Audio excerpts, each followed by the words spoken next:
I'm just gonna let this one ride. You know what I mean?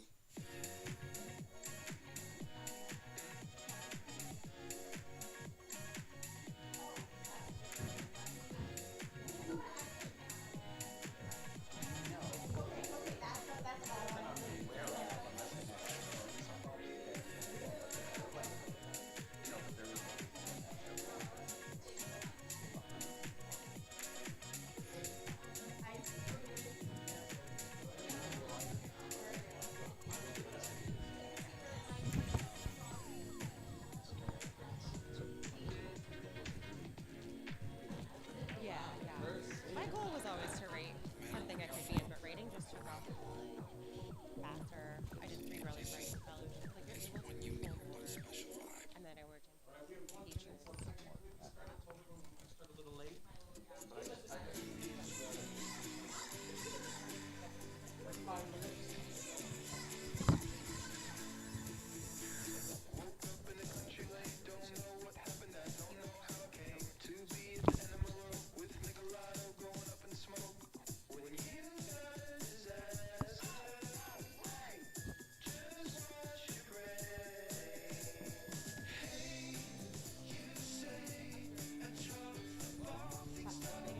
You touched it last.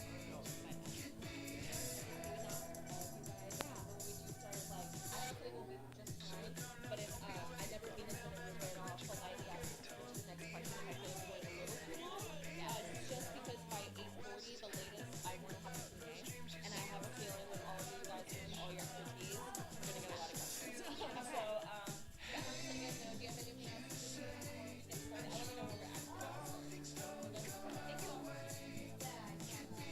to get your census story.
They want me to discuss this. So tall, it's crazy.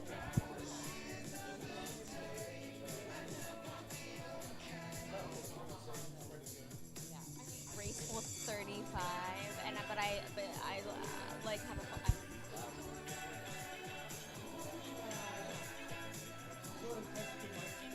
Testing, testing. Test, Can you test, hear? test. I don't know. Test, Can you test, hear me? test, test, test. Okay. Is this on? We're good. Can you hear me? Can you hear me okay? You're not listening live? I don't know if you can. This is what I sound like. I can't hear. Okay, great. Sounds good. Sounds good.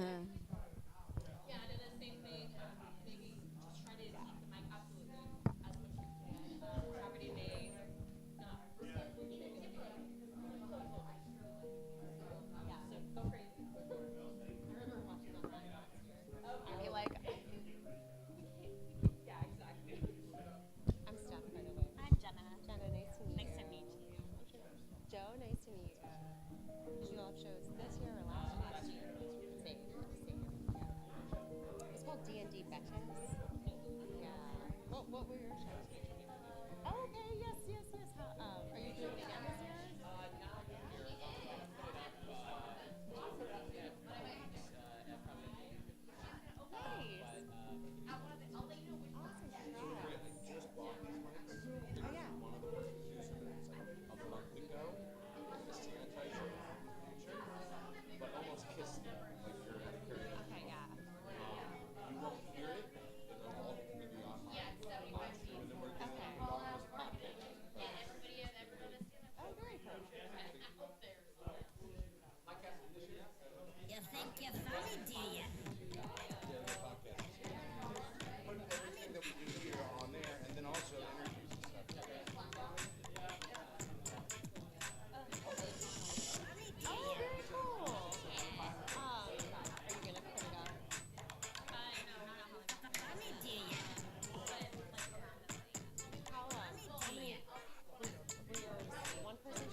Hi, everyone.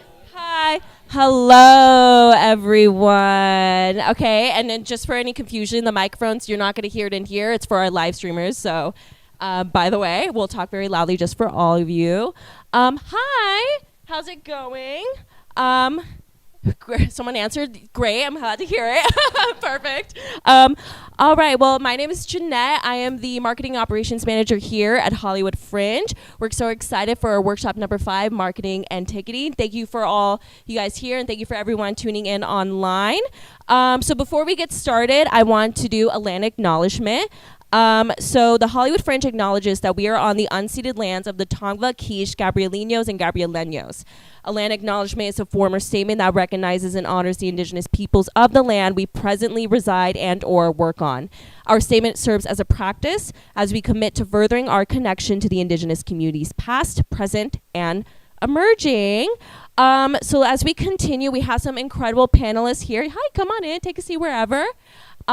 We have Jenna right here, Stephanie over there, Larry and Joe. Yeah, let's get to it. Oh, I forgot to mention my pronouns are she, they. Visual description for our online viewers. I am a tan woman with short brown curly hair, glasses, colorful vest, green top, black jeans, and black boots. Let's get into it. So we have some great folks here today who are here to give you their expertise.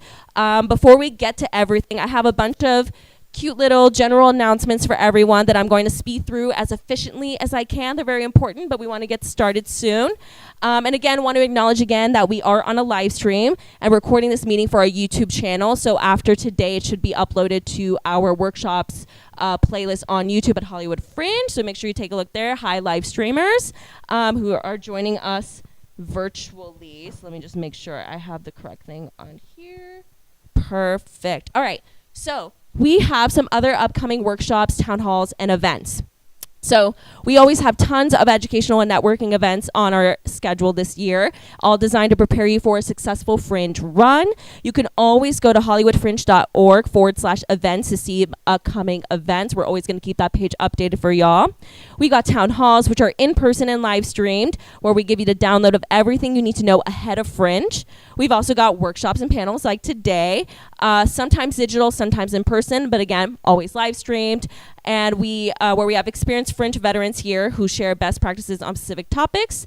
And we also have virtual web sessions where you can learn, actually an upcoming one where you can learn how to navigate the Fringe site, which is super important for ticket sales and really just in general for your Fringe run. So if any topics today are a little confusing, or in general, you're a first-time producer, or maybe you're coming back and you just need a little bit of refresher, we have an upcoming virtual web session, number 2, Guide, Proofs, Ads, and Ticketing on April 14th. That's very important.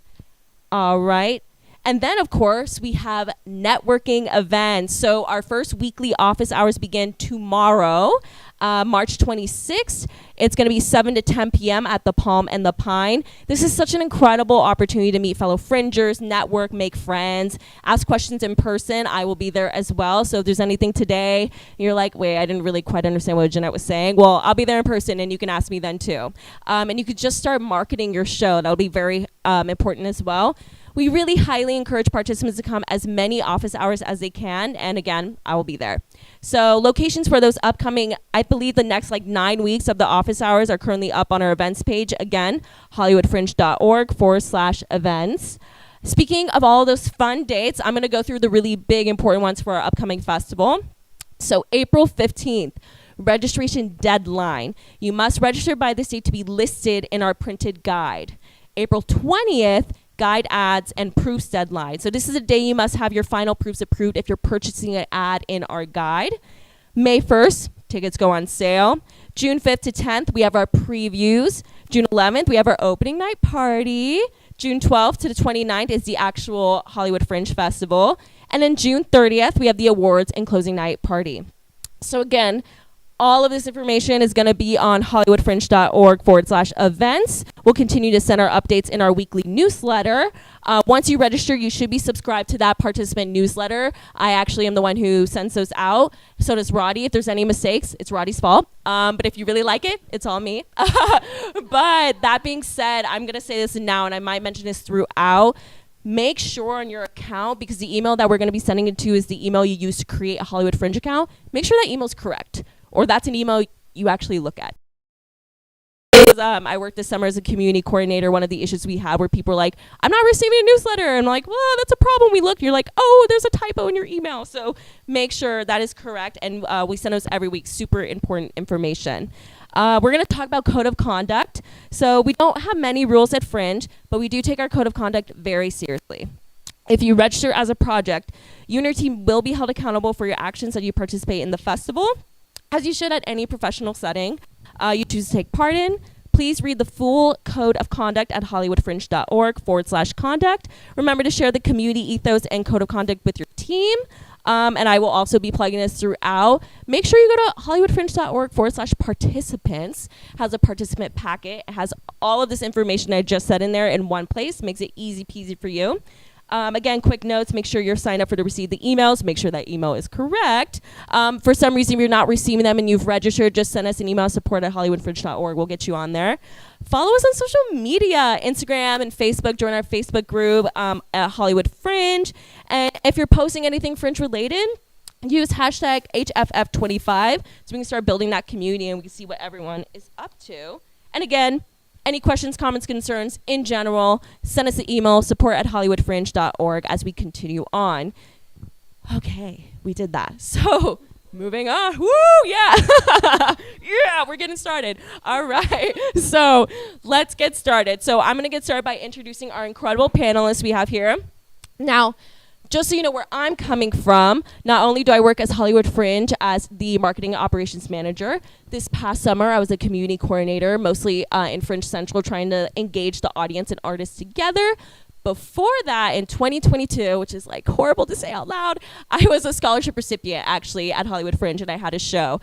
So that is my experience with Fringe. I'm happy to be here with them as well. But as I've been told, I don't know everything. So our panelists are here to help with their expertise on producing at Fringe and producing really in general. So let's start with introductions, if you guys don't mind sharing. Again, if you don't mind saying your name, your pronouns that you're comfortable sharing, visual description for our visual viewers here, and a little insight into your background experience in general and experience with Fringe, if you have it. So we'd like to start off. Yeah. Hey. So I'm Joe Pizzanzio. He, him. I am an Italian male, 6'2", with like kind of a disheveled mop of a hair and like a scruffy beard. That's my self description with gray shirt and gray pants. I did a game show last year. Wild interactive a game show, and I've done a handful of other fringes. I did Rochester Fringe, and did Ed Fringe for just like 3 days last year. But I've done a handful of other fringes, so that's kind of my kind of background in fringe experience. Yeah, I think that's good. I'll send it over to you. Hi, I'm Jenna Podell, she, her. Okay, so I'm like really short. Like my feet, they're like not touching the ground right now, right? And I'm in platform Crocs, so really short. I'm under 5 feet. I'm wearing balloon clown pants, and I'm wearing a blue jean jacket. I got really short, kind of gingery hair, but my roots are showing. Recession. And my show last year was Ronald. It's about Ronald McDonald. It's a solo clown show. Just me being really dumb every night with a new audience. And that was my first time doing Fringe. And yeah, my only one so far. Hi, I'm Steph Woodburn. My pronouns are she, her. And I am a 5'8" brunette, half Asian woman wearing a white top that's like Princess Leia's white dress if you cut off the skirt part, and black pants. And last year I had a show called D&D Betches. It's about 3 adventurous women who must win all the money in the world by playing D&D. And it was my first show and a fantastic experience. I am Larry Myers. He, him. I'm dressed like Kermit the Frog, I just realized. I'm all in green. I'm 5'6"3/4", although 5'7" when doing yoga, I guess. And I've done 3 Fringe shows, 2016, 2017, and last year was the show done right here in the Hobgoblin called Did I Just Join a Cult? So, yeah, there's a good deal of experience. I'm a former television writer. I do a lot of theater, both regular and immersive theater now. So hopefully bring some experience in terms of marketing, branding, PR, and communications that will help you out. Perfect. Those were like the most fun visual descriptions. I love that. All right, so let's get into these questions. So we're going to start with ticketing, and then we'll focus more on marketing for the rest of this panel. So we'll get into the logistics of all the how-tos on ticketing and comms again at our April 14th web session. But let's touch on it like generally here. So here's a note for first-time fringers. When selling tickets, 50% of your tickets must be sold through the Hollywood Fringe site. So let's say one performance, you have 50 seats in your house, 25 of those tickets do need to be available to be purchased through the Hollywood Fringe site. You can use third-party platforms for the other half if you prefer to do so. But I do want to note that 100% of your ticket sales on the Hollywood Fringe site do go back to you as an artist. We don't keep that.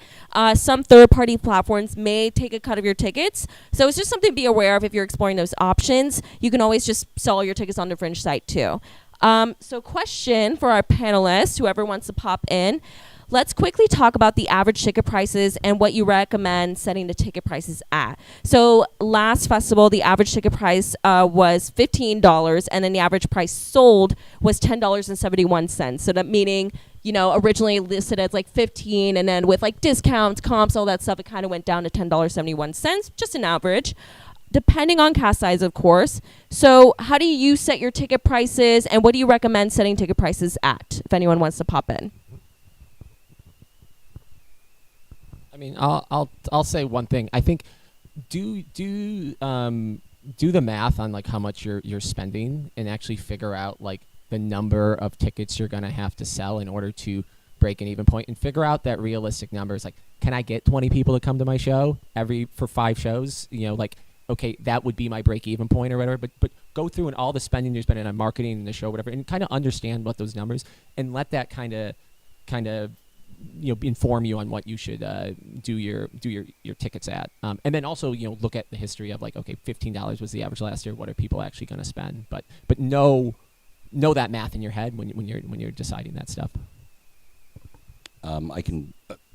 Joe's got a really good point.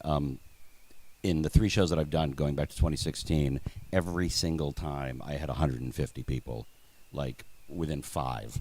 So my number is 150. That also, I think, if I'm not mistaken, is like the average number of tickets sold from every Fringe I can remember looking at annual reports for. So that's the number that I always target. I've always personally set my price at 15. There are always comps and discounts thrown out. So that's the amount of revenue when you do the multiplication that I anticipate. Yeah, I had a 5-person show, and we were at a space that had 2 levels, and it was a 50 to 60 person theater. So I set my prices for $20, knowing that there would be discounts for various family and friends and various writing groups I'm part of, and lots of different discounts. And I think balance it out exactly what Joe was saying. So, how much money you're investing in the play and how much you need to break even, how many tickets you need to sell.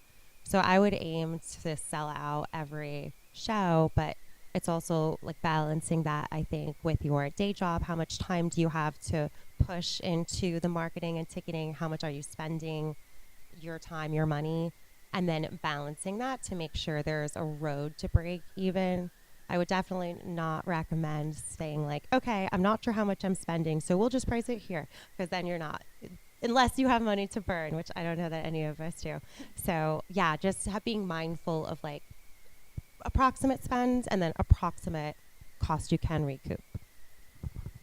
And I also in general would just have a lower range of prices online, and then it was going to be like $5 more at the door, because in LA specifically, everybody plans their schedule last minute and they all show up at the door last minute, and that's really hard for knowing how many people are going to be in your audience, and it just makes you nervous up until it. But it depends of your mindset going into it. Like, is this something like you want to come away with, like having made a profit? I also don't know many people who did that too. Like, we wouldn't be in performing arts if that was the case, right? It's just like, so what are we comfortable losing? And how many, is it more about having people in the audience or like making this certain number?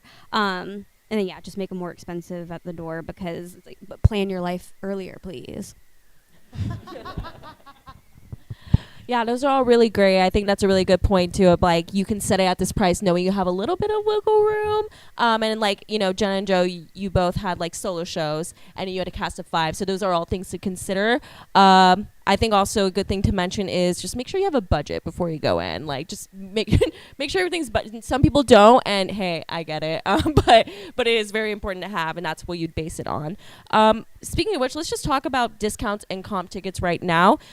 Do you give them out? When do you give more comps during previews to entice like maybe reviews, word of mouth? Do you give specific discounts for a specific group of people, friends, special like codes?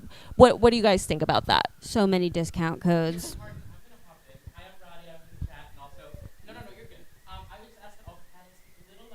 Oh, yeah.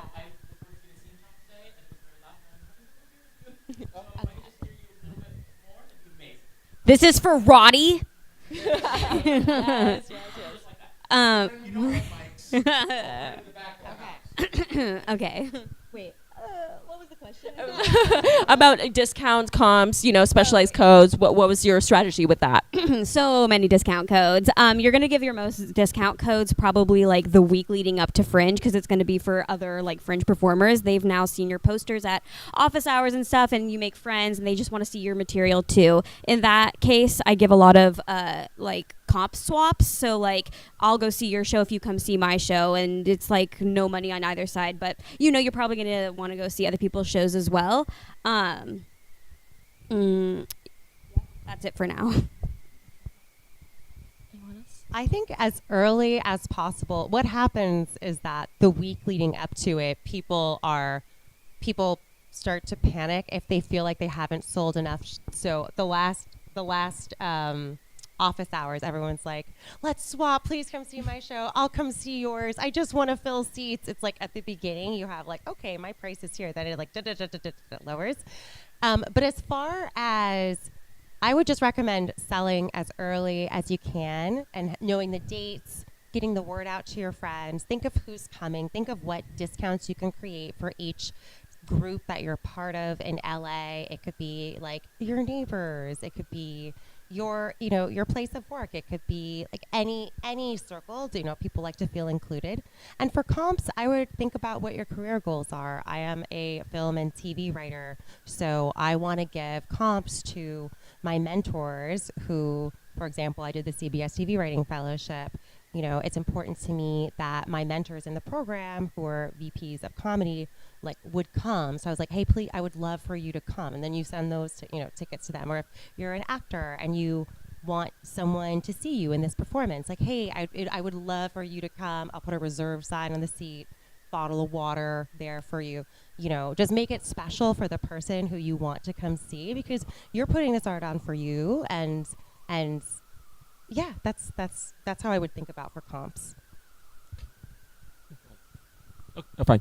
Great. I'll take it. Why not? Okay. So, really, for a couple like technical things, so you're gonna, I forget all the categories, but there's like different like there's like an artist tier category that you can. There's like different like ticket categories, I believe. It might be confusing with another Fringe, but you can also, and you can correct me on that if I'm wrong there. Yeah, okay. But you also you're gonna. We've been talking about discount codes, so you can create as many like different like tiers in different kind of marketing kind of codes as you want, and do different weird promos. You can like have a thing like today for the next hour, whatever. Like anyone who buys a ticket now, or like you can start to think like different like festival tiering kind of stuff of like after this day, this price is gonna go up, or on day of, price is gonna go up, and you make that really clear to people who are interested in attending the show. So yeah, and then this may get into something later on, but like also like you can start to think about like collaborating with other people and doing these sort of like ticket different deals with other artists and other shows, because I think the biggest thing with Hollywood Fringe is most of the audience is other Fringe participants or other people from previous shows or people in that network, and it's really hard for people to come in to get like just outside people in. So you really want to be capturing the people who have gone to a show, right? So work with each other. You're all on the same team on that. So how do you get each other's audience to come to each other's shows? Because a lot of people have a big group of friends, they come to just that show, right? How can you figure out different deals and different things? Maybe flyer each other's audiences, or you create different like ticket deals and different codes for each other's show, so that you can recapture other people's audiences, because that's the main thing. If you can get someone to come to a second show, like it's going to be way easier to capture that audience than just someone on the street who doesn't know what Fringe is, right? Like that's the biggest barrier to get over, is someone who's going to attend shows. So, design around that. You mean specifically like find out whose shows are at your theater, make friends with people that are also in your same theater. If their show gets out maybe like 30 minutes before your show, then you can pair up and have them.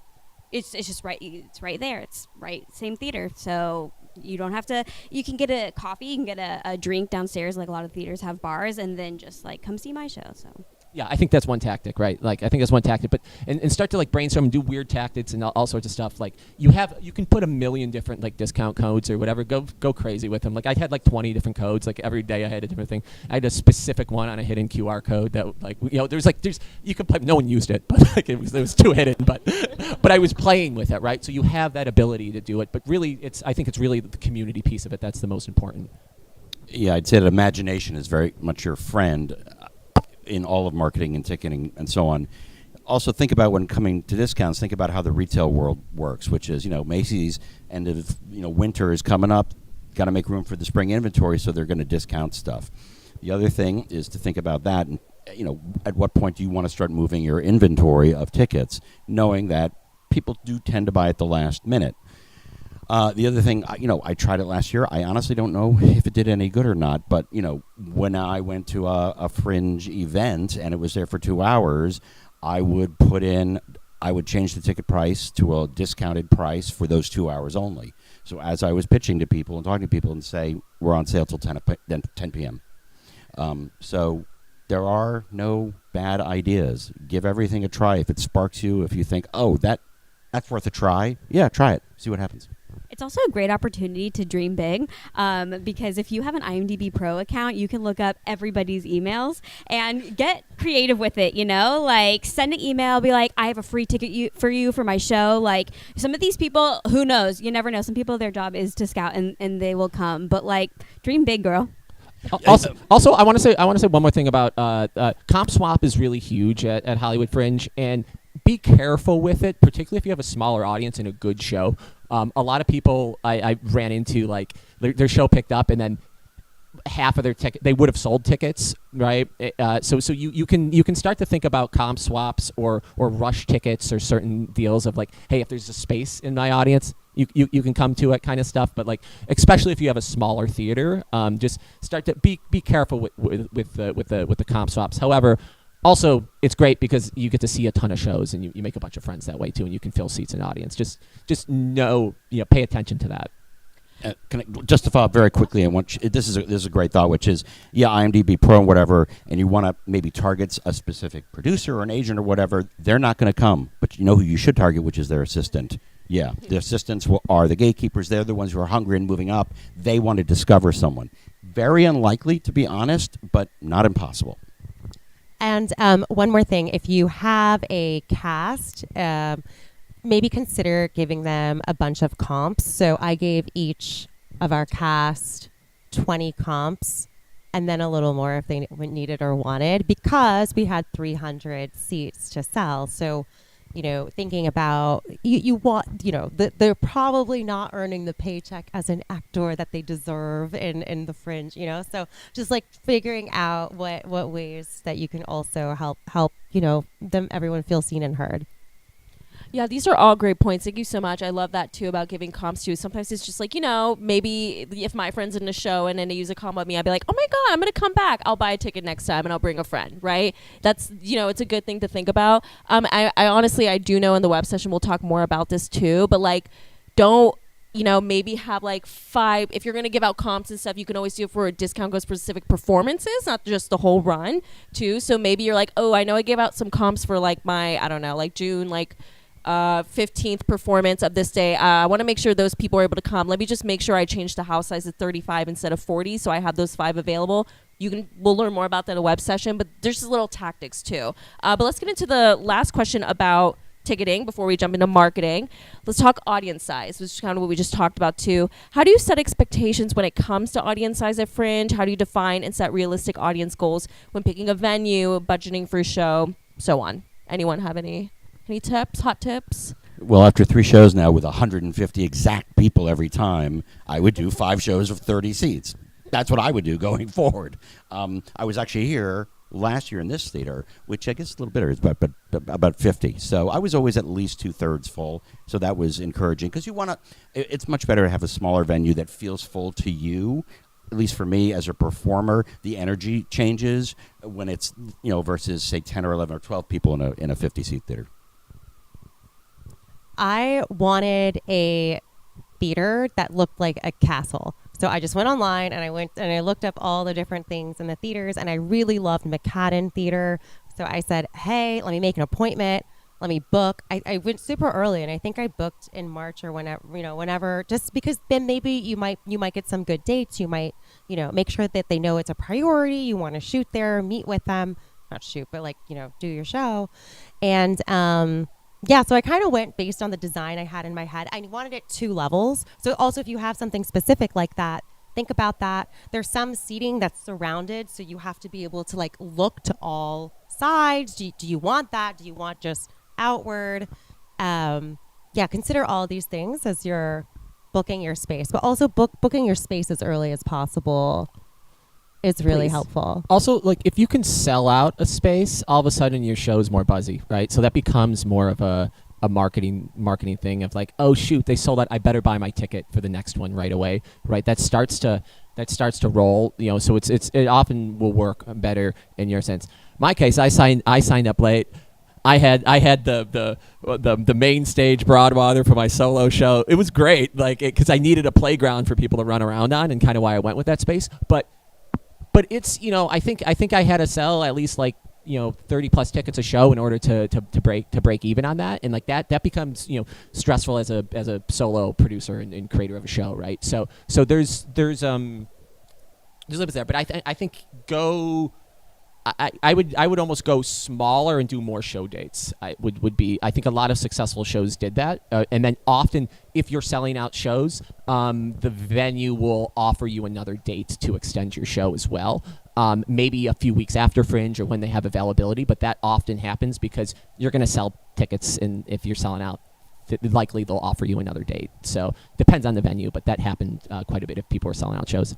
And I had a solo clown show, which involved a lot of like audience interaction. So I was specifically looking for an intimate space where I could, and also, you know, spaces that had good like access to the audience, so I could interact with them more personally. So I looked for a smaller space, and it ended up being super strategic because then I would sell out because it wasn't that many seats. I think it was like max 40. And then people would be like, oh, I keep seeing your shows sold out. And like, is it because of popularity? We have no idea. There wasn't places for people to be. So, but it made them want to look into later dates. And it just felt like it was like hard to access. But I was at the Broadwater Studio. Fantastic location.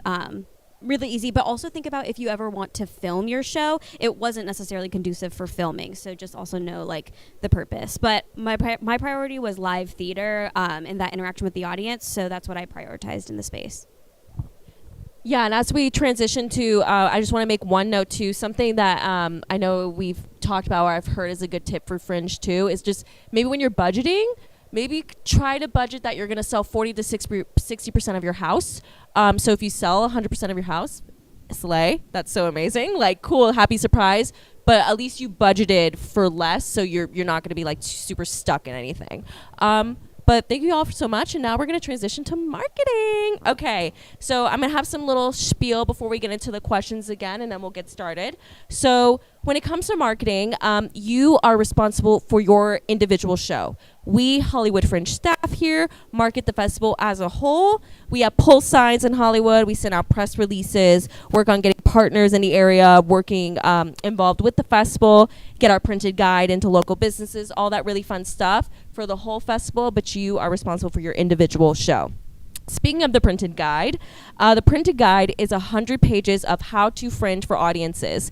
Every show that registers by April 15th will have a text listing in the printed guide, which is included with your registration. We distribute the guide all around Hollywood, coffee shop, bars, restaurants, all that fun stuff.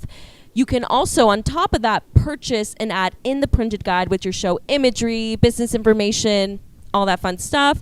Buying an ad is the only way you will have visual imagery in the guide. Again, you'll have that text description as part of your registration, but if you want visual imagery, you do have to purchase an ad.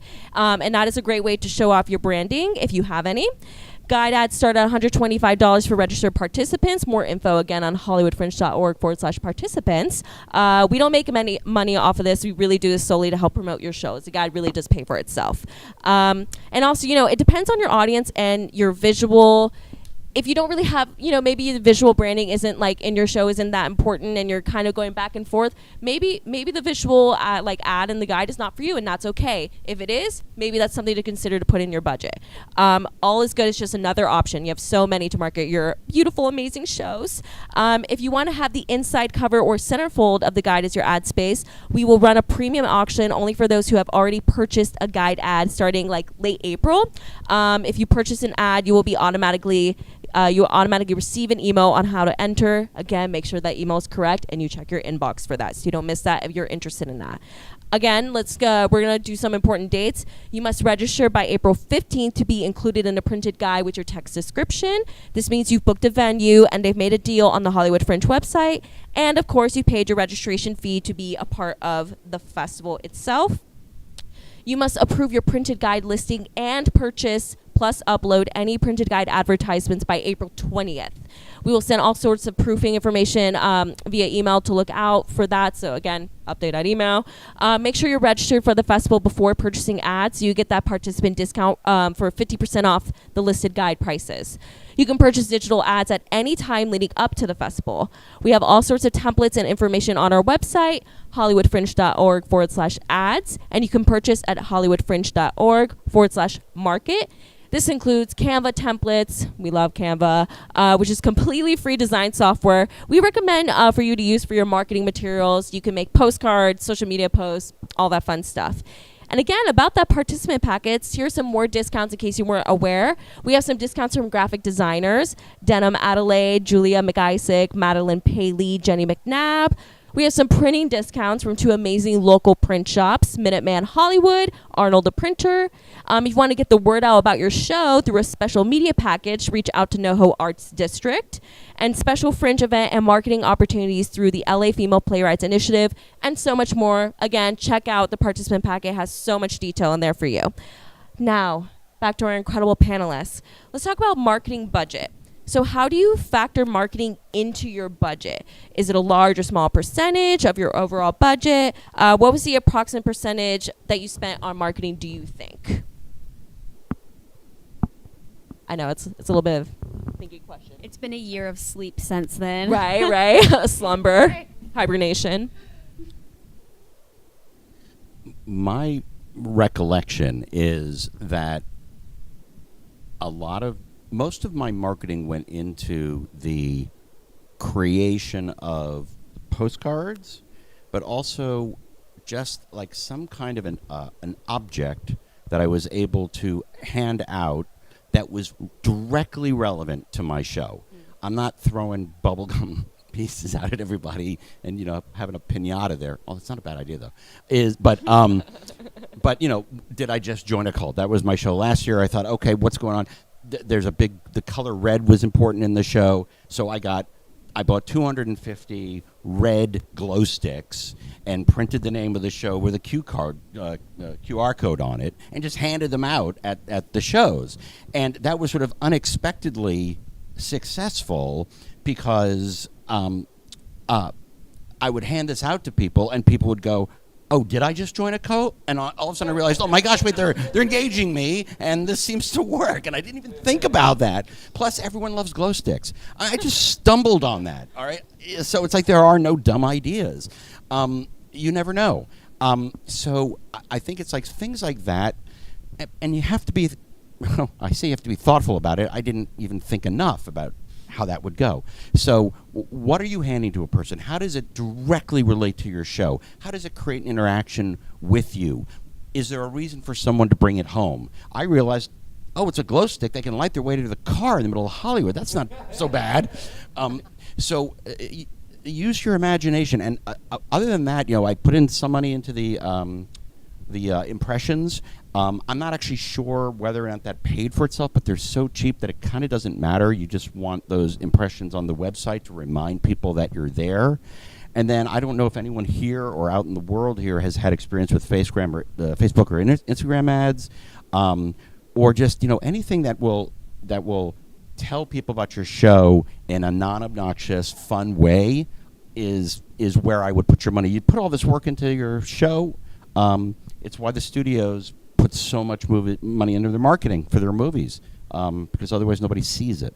I don't know if that was helpful. It doesn't need to be a lot of money, but it needs to be smart money, and it needs to be because marketing should be your number one priority, honestly, leading up to the show. But you can do it creatively. Like I made Ronald McDonald TikToks, and I would constantly be posting on Instagram. I do think it's a good idea to buy like Instagram ads, but I did that like right after my previews. You want to wait for like closer to, just because those are your friends that are probably like planning last minute with what their schedule is. But I still did impressions on the website, and I did print a physical ad. And I'm not sure how helpful it was in terms of marketing, but it's also like your confidence in your poster. And can I say that the poster is actually so important? Yes. Yeah. Okay. So so I did busking, which is, I guess it was a new feature, right? Yeah. Yeah. So I went to most office hours. I cannot emphasize how helpful it was. It was just good to like talk to people that were experiencing similar things as you're trying to put the show up, but also like meeting new friends and whatever. Anyways, highly recommend. But every single office hour I showed up as Ronald McDonald. That's on me. Like nobody knows what I actually look like. But that was a form of already marketing my show, right? Like people are like, why is this freak dressed up as Ronald McDonald? And it's like, oh, well, let me tell you. And then I also, these are super cheap, but like hamburger gummy candies, I'd pass those out. And it's like so cheap, so easy in bulk. Yeah, right. Because they're like drinking too, and like a nice sugar rush is awesome. It's like your evenings during like a work week, so people are like, oh, thank God, like it's candy. And then you had a few people that are like, I don't do gelatin, and you're like, that's awesome. Like, look at my makeup. But yeah, it's just something easy to come to, and it obviously has everything to do with Ronald McDonald. So I was literally, and honestly, it put me in a weird space, like character-wise, like to be handing out hamburgers. But that's for me. that one was for the artist. Quick note about that. What's interesting too is like that's already your costume for your show, and you're just already utilizing that for other events too. So you're really just you know what I mean. You're not going out of your way to do anything more extra. You're just kind of like, well, I'm gonna do this tomorrow night. I'll do it again beforehand. So that's a really cool idea. It's the easiest way to advertise yourself. It's like, this is literally my show. Like, it's me interacting with people, and that's what I did. And that became informative, too, like how certain people interacted with me informed my show, but that's, like, if you want to go there. But, yeah, it's just, like, might as well. It's, like, rehearsal time. Yeah, that's true. Yeah, I don't know if this is a good number or not. I spent probably about 15% on marketing. I think that numbers probably should be higher. I think a lot of people will do, like, 40%. And I think that's numbers should be bigger. But I think you can, depending on how much like personal social media time and also like in-person time. I also spent a ton of time at the office hours. I had a laser cut sign made up, and people started to recognize that. Some tactics that worked. I don't know if we'll jump to that later, but some tactics that worked. We're talking about these gifts. Like, someone was giving out bracelets, and that was really powerful because there's something about like, so everyone's doing flyers, but there's something about like if you can have a conversation with someone and it seems like they're interested in the show, and then you can give them like one other thing, then there's this kind of like this extra step of them actually attending the show. And some of this, like, depending on how you're doing your marketing for like a smaller show, if you don't have like some wild like online campaign and you're doing a lot of like face-to-face marketing, more the money spent, I think, on this kind of like this direct connection with people, whether that's spending $1 on a thing you're giving them because you're going to get $15 or $20 back from them if you feel pretty confident on that, might be worth that, the value on that. And then, the online impression at the site. I think those are good because, again, I think most of your audience is the other Fringe goers. Like, is really what that's going to be. So I think a lot of that spend there, I think is good. I'm sorry, just add one more thing, which is I just go into Fringe with the assumption that I'm going to lose money. So I kind of back into it by saying, how much am I willing to invest? It's not losing money. It's investing money in the materials of your craft and your art. That's how I view it. So if I decide, I'm willing to invest $2,000 and end up with a $2,000 deficit at the end of the show, then that will help me determine that marketing budget. Oh, spend your money on professional photos for your poster. Like, get real photos taken. Like, if you have if you have like a really good looking poster, like your show quality is already, this is probably an okay show because they put effort in the poster. You see some really janky Microsoft Paint style posters, right? And you're like, I'm not going to go to that improv show, like even if it's a different show, right? So I would put your money like spend money on a good photo shoot and a good poster design, whether you're skilled at that or you're paying someone for doing it. I think that's going to definitely be your best bang for your buck. To echo what you said earlier. Yeah, you need one good poster. So whether that's a photo, whether it's you doing Canva, I have tried Canva for multiple years. I am not the best. So it's like, okay, do you want to go to a friend who's a graphic designer and, or give them some money and be like, hey, would you love to like help me with this? And just that one is going to be really helpful. And also, you can use it for your business cards, you can use it for the online thing, and you can use it when you text your friends the link and the photo to be like, link, photo, oh my gosh, we still have seats available for these dates, but like just something easy that you can use on multiple platforms. So, yeah. And it also, you can be so strategic with your poster too. It's also like you might get pressured into like trends of posters based off of like your favorite projects or also what you start seeing other fringers do. I think this was true for like Edinburgh Fringe last year, but everyone had those weird recreation of like 90s family photos where they're like looking off into space. And when these are like posted all over the city and you're looking online and they all look the same, it starts to blend in with each other. Like have something that truly captures your show.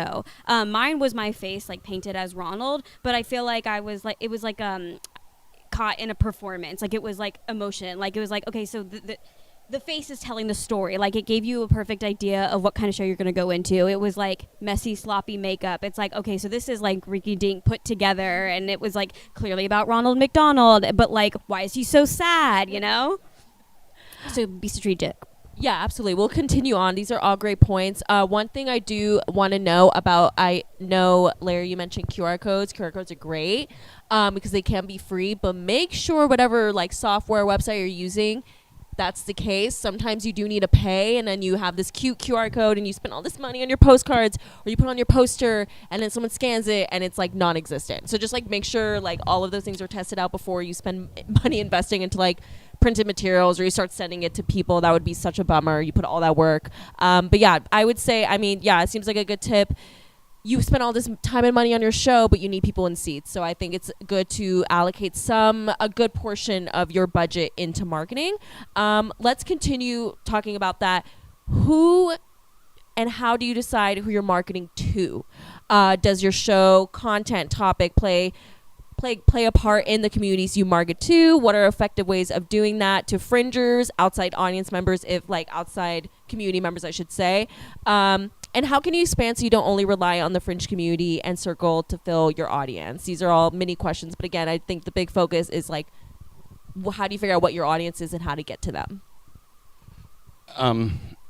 So this will probably be the most important thing I say tonight, and maybe then I'll just get up and leave. But so after years in many different industries, and I have friends in advertising, there are two questions that we all ask, usually unconsciously, but sometimes consciously, anytime there's any kind of incoming communication, whether it is an advertisement, something on social media, even if you are meeting someone for the first time, every single time there are two questions, and this is going to sound harsh, but it's real, and that's why I'm providing it. The two questions going through everybody's mind: who are you and why should I care? And that is the attitude that happens in marketing and advertising. If you ever watched Mad Men, for example, what you need to do when you are creating your image, your hero image as they call it, your poster, your postcard, is to be able to communicate answers to those two questions. It's hard. That's why people in advertising make a lot of money, because it's a lot of people who are super creative in a room coming up with stuff. That's why when I say BMW, you know what their tagline is. You know what their slogan is. Really? The ultimate driving machine? Wow, okay, maybe you don't. Oh, wow. All right. Okay. Wrong demographic, wrong audience, actually, right? Okay, see, that's actually great. So completely the wrong audience for that, right? So, but that's so. And so, in my experience, the idea is that when you're creating that image, clean, concise, simple, what tells your story with as little imagery and text as possible. Like, really whittle it down. So it's, name of your show, whatever your tagline is, a little slogan, and that's it. So it's really challenging. I was trying to think of an example on the way over, like, to illustrate this, and I guess maybe some people have heard there was something going around about a bunch of college students who chose to live in IKEA, and they got away with it for a really long time. So suppose you're doing a show called, We Lived in IKEA. What I would do there is take a white background. I would say we lived in some kind of a colorful, playful font. I would take the IKEA logo, put it right under it. We lived in IKEA, and then have like little strings hanging down from one of those little Allen wrenches that you get when you go to IKEA. And each one is like, there's somebody swinging in a hammock that are connected. There's a TV and somebody watching the TV. You know what that show is. It's a comedy. It's fun. It's light. That's it. That's how you start to think. And it's really challenging and really hard because we all have something that we want to say with our show, and so we want to put it all out there. And it's counterintuitive, but you want to entice people and give them a sense of, I know what that is, I'm interested, and go. Yeah, to tag on to that, Larry, which is super, super smart.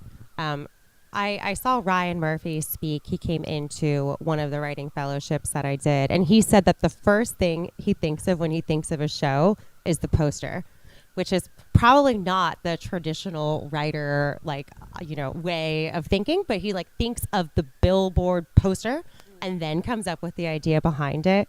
So, and thinking on your brand, mine was D&D Betches. So this is very clearly geek, nerd, which has a very beautiful and healthy population in LA. The cast I had was also in this world. There were people who would like to see this type of stuff on screen. And then on the poster, it's like, okay, this actor's face in a Mind Flayer outfit. This person is like an incubus or whatever your world is. You give a very clear idea of what it's going to be. What is the way to do it, and then reaching out to those communities. And even when you reach out personally to the people, be like, oh my gosh, I know you loved this board game. I think you'd love D&D Betches. So just kind of targeting, being like, you like nerdy, anything nerdy. You once mentioned Star Trek. I think you'd love this play. So yeah, just targeting that.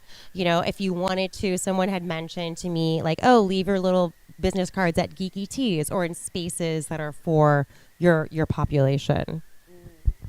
All my advertising was, or not all, but most of it was focused on social media because I knew it was going to be my peers who would come to the show. And also I wanted it to be accessible to the assistant world or people that represent me. I want to make sure that they're showing that I'm doing for myself. And so I consistently made TikToks that weren't even part of my show, but that built this world, and it gave me more ideas of how to get people there.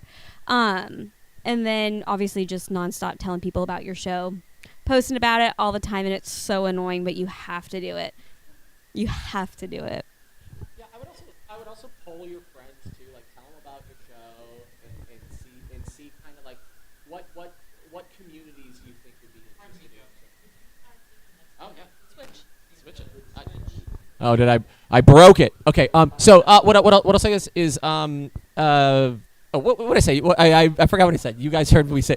Talk to your friends. Poll your friends. Really, yeah. Talk to your friends. Thank you. Talk to your friends about what your show is, and then ask them what communities who would like to see the show, because a lot of things will come up that either they're involved in a community that you wouldn't have thought of or whatever, but just it's a really easy way to kind of all of a sudden you get these different demographics to hit. To add to that also, for me, it's obvious, but I'll say it, which is you've got the 3 Fs: friends, family, fringe. That's really your audience. What I found, I'd like to know what you folks have experienced, but I found I have to harangue even my friends and family. Like the number 3, I got to hit them 3 times, and then maybe I've guilted them enough to come to see my show. And that's what works. The other thing is to keep track of the people that you solicit directly, and then you look at your total number of tickets, because then you'll be able to determine how your marketing efforts outside of your friends and family worked in the Fringe community.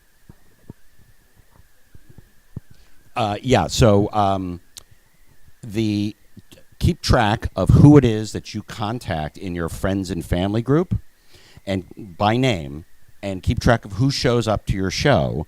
And if you get, like I got 70 friends, I think, and family to come to my show, I sold 150 tickets.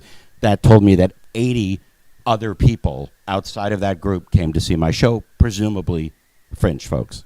Yeah, keep a list. Yeah. Make them know you then know. they'll know. I mean, Naughty one way and you nice. could do that too, which I think, again, will be at the April 14th web session, talking more about ticketing. If you give your family, like, for example, you're talking about, like, your family, maybe you give them a very specific discount code. Only they know. And so then when you look at your ticket sales, you can see, okay, like, so many people use this. That's a good way to, like, use it too. So that's another great to realize how your marketing is working with those codes as well. Yeah, I had a code specifically for office hour things and like different events I would attend. You can get as specific as you want. I think I did too many, but figure out whatever your breakdown number is, and you can think of fun names for it and all that kind of stuff. But knowing where your marketing efforts gonna play, especially if you're running ads or whatever, you can have like $1 off code in there just to know that the ad's working, or where the people are coming from. You can start to add little baits just so you can see where to put more of your time and effort or money. Also, think about the places you frequent every day, like your own personal community. Because I would just go into like my specific coffee shops or bookstores and be like, "Can I please put my poster up?" And sure enough, there's a corner where like so many other Fringe Festival posters are. So get yours in first and last, because people start posting on top of them. So just like keep stacking on top of that, make sure yours is at the tippy top. But yeah, I would just go to the places I frequent anyways, because that's your community. It's the people, like for workout classes too, like a yoga studio you go to, if they have your poster there, like those are the people you take class with. These are your friends. Like you might not think automatically like these are my friends, but it's the people who they know of you, probably are interested to know about more of you. Like my neighbor, I moved into a new apartment complex around the same time that I was putting up a show, and like I found myself in the laundry room telling like my neighbors about it, and they were like, "What? That sounds crazy, Ronald McDonald." And some of them showed up, because you have to talk about your show too, and proudly, like really sell it to people. This is all great. I want to transition to our next question, which we've already touched on here. There's such great panelists. They're honestly answering all of these questions. I'm like, oh my God, do we have room for anything else? One thing too about audience too is like, I mean, for example, I don't even remember. I did it, not Fringe, but I did a show that I was a part of, and I was trying to get people to come see the show, and then I kind of like forgot that I was like, oh, I did like a part-time fellowship at one point in my life. That was a couple years ago. Maybe I should reach out to those people. I was like, hey, there's like an alumni community, right, that I'm totally reading those emails about and I'm part of. Is there like a way for you guys to like reach out to them? And they said, of course. No one really utilized that, and I had some of those people come to my show. So just think about those things too, things you've done in the past too in your audience members that you want to come, that you want to support. It doesn't hurt to try it. In the end, if they don't come, well, they don't come. That's all right.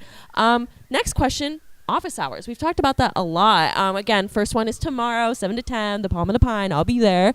Office hours are so important to help with networking in the Fringe community, but it can also be intimidating to enter a new community and get to know people, market yourself and your show. Like that can be a lot, right? So what do you think makes a good elevator pitch? And do you have any tips for just like getting started with like kind of introducing yourself in these like new spaces? I'm going to skip the elevator pitch. I bet one of these people have a better idea on that. But office hours, right? They're starting now, and then like what's going to happen is there'll be like basically this room, maybe double this room there, and then like a week or two before Fringe, it's going to just be packed with everybody. So I would put more of your effort towards just like becoming buddies with each other at this point, get to know each other, and like figure out how you can support each other now, and whether you're doing other stuff now, and then like ramp up that sales pitch and posters kind of towards the back end of it. It's kind of how I would do it. But I think it's really like the best thing about office hours is actually building the Fringe community. You'll have friends and you'll go to shows and stuff. I've seen people collaborate like six months later and do a show together and different stuff, right? So there's a lot of that comes out of office hours. But I think it's really like you're showing your show off to the Fringe community, but I think in these initial ones, I think it's really just kind of connecting with people. Yeah. Yeah, I remember my first office hours was so daunting. I remember walking up being like, I don't know anyone. No one's going to talk to me. It's like going on a date, except they don't know you're coming and no one's going to say anything. I was like, oh, and then you sign in, you get like a name tag, and then you're like, oh, the first 5 minutes might suffer. You might be like, oh my God, I don't know what to say to anyone. The best thing you can do is go up to somebody and be like, oh my gosh, tell me about your show. Yeah. What's your show? I'm Steph. Tell me about your show. I loved hearing about other people's shows, to the point where eventually you have to become proud of talking about your own show. They're like, what's your show? I'm like, okay, hold on. Let me get a drink and come back with some water. And then be like, what's my show again? But yeah, I think the last few years have been so tough with the industry. There's the fires, the strikes, the pandemic, that the office hours are a really bright spot where you can connect in person with creatives, with people who are passionate about putting up their art, with people who are willing to come to watch these panels, to listen, to learn, and put their all into their shows. Like every single one of you at office hours is doing that, and that's just so magical. So I think just like when you think about that greater scheme, it doesn't seem so daunting to just like come on and be a part of it, and give yourself grace if it feels a little awkward, if everyone else is standing in circles talking and you're like, I gotta enter a circle, I gotta talk to someone. Just go ask someone about their show. Yeah. By the second office hour, there was also like kind of these people I kept gravitating towards who like ended up making a group message, and like we were on WhatsApp, also like an Instagram group where it became this support group of like, hey, are you guys going to this office hour? It's like, hey, actually, did anyone want to like go on a hike on Sunday just to decompress? I mean, it's just incredible. Like, you want to be able to surround yourself by people who are experiencing the same thing as you, and you're all in trauma together, and you're like, oh, I don't know, I haven't slept, like I don't know where I'm at. Especially like tech week, like everyone will tell you about how their techs went, and that like not only informs how you want to do yours better, but also just like if yours goes bad too, you're like, yeah, same, like I don't know where my show's at. And it's just really nice to like have that community of people who understand what you're going through. But then you also meet people.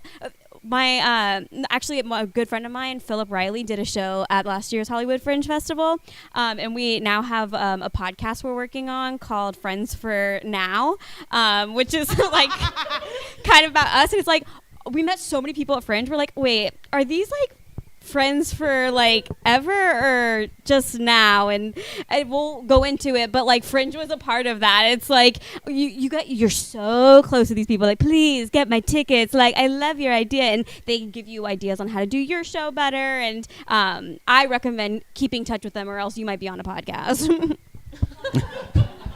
Philip Riley, like, yes, friendships. Philip Riley also like knew everybody. He would go dressed. We definitely did, I think, a comp swap, and he was just like always there, always in character. He was one of the first people I met because he too was standing there at the beginning of the first office hours, and we're like, so yeah, and you'll start to see the same people. So if you go earlier, it'll get easier. And then the week before is just like intense. I actually had earplugs like behind my hair just because it was so loud, but you could still hear the person. But yeah, the room was very loud, so I was like, but it was you just gotta go and like feel inspired, because this is really one of the only places and times, and they have this incredible structure for you. So yeah, just like savor it. Go ahead. What I realized was that we go to these office hours, and the first inclination is to sell. And what I realized last year was, no, the point here is I love the Fringe community because I don't think I've ever met such a diverse group of people from all different walks of life. Everybody who's done vastly different things than I have. And I'm just there to meet people because I like people. And somehow during the conversation, eventually we get around to the shows. And I think that's served me well also in the real world, which is when you're trying to sell. It's not that it's disingenuous. It's just that it's more rewarding to actually form real connections with people, and then their interest in you or your show and your art is more genuine. We're there to give, right? That's sort of the approach that I prefer to take. And that, just to mention, showing up like in character, particularly if you're doing an immersive or an interactive show, that's always, I think, really good, especially if it's an interactive or immersive piece, because now you're giving people a flavor of the world that you might find intriguing enough to want to enter. And that's been done very successfully, at least for those genres in my experience. Yeah, on that point, like same sort of thing. Like have a gimmick is fun. Like, and you can have it like it's like, especially if you're like a regular attendee of office hours, you can have like a reoccurring bit that kind of grows into something bigger, and then you become that person who does the thing. My show's just like 40 games in an hour, just smacked on top of each other, and like I was starting to do like I would grab like 4 or 5 people and have them play a game, and then also record that for social media, and then put that out and clip that out. But people then were looking forward. They wanted, I get to be on one of these games, right? And so you started to kind of do this stuff. People were excited about different people and characters or whatever, but people will remember that. I had a big sign, and people were like, oh, the sign, I know the sign, right? So there's something that, especially if you're a regular attendee of these things, there's something to do, and you can ramp that up as Fringe gets closer. And if you have anxiety in social settings, the best way to have people approach you and ask about your show is if you give them something to immediately talk about, whether it's how you're dressed or what you're giving them. That was huge for me. Like, I would get really exhausted by the end of like office hours, but like I didn't need to say anything. People would come up to me and be like, Ronald, and I would just like hand them a burger, and like that was enough. They got it. But the trinket aspect, guys, really think on it. I have some really fun little doodads from everybody's shows, and it helps me today to remember. I'm like, oh, that's right. Like, I had a tissue pack for a while. Like, somebody, I forget whose show it was, but it was their show printed onto a tissue pack. Like, that's just like practical. Like, I had tissues for a year, and I was like, oh, this is somebody's Fringe show. Like, makes you think. Like, contact them. Like, hey, are you still doing that, by the way? Yep. So fun. Yeah, please come to office hours as much as you're able to. I love those good points too. One thing, like, every time you come, like, if you're coming in costume, but also like if you're the primary producer and you have like a cast of like 5 or so, like, see if your cast members can come in, see if like the whole team can come in. It's really important for everyone to be involved in the community, and also, so you're not overstraining yourself. If you have a big team and you're like, Jesus Christ, like I just have tech and I have all this stuff, but I really need to go to office hours. Maybe someone in your team can go and make sure everyone's on the same page about like an elevator pitch, log line. Remember, everyone else at office hours is also nervous. They're also freaked out. Don't worry, we're all on the same page. And if you are interested about an elevator pitch, one of the things that I like to do if I've ever like writing or trying to figure that out is like think about like your favorite movie, and then go look up like the log line that they use for that movie. Go look up there, and then that's like a really good way to kind of base it off of. I'm gonna do a little spiel about graphic design and imagery and stuff, and then I'll combine 2 questions because you guys are just so amazing in answering everything I need you to answer. So Fringe announcement. If you want to do your graphic design but you're scared where to start, like we talked about Canva, we talked about hiring graphic designers. Again, participant packet, we have discounts for that and people who work with us or working with participants. We have a handy blog post.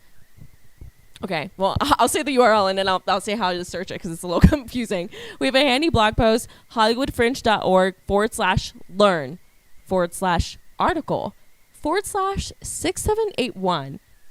You guys got that? Great. No.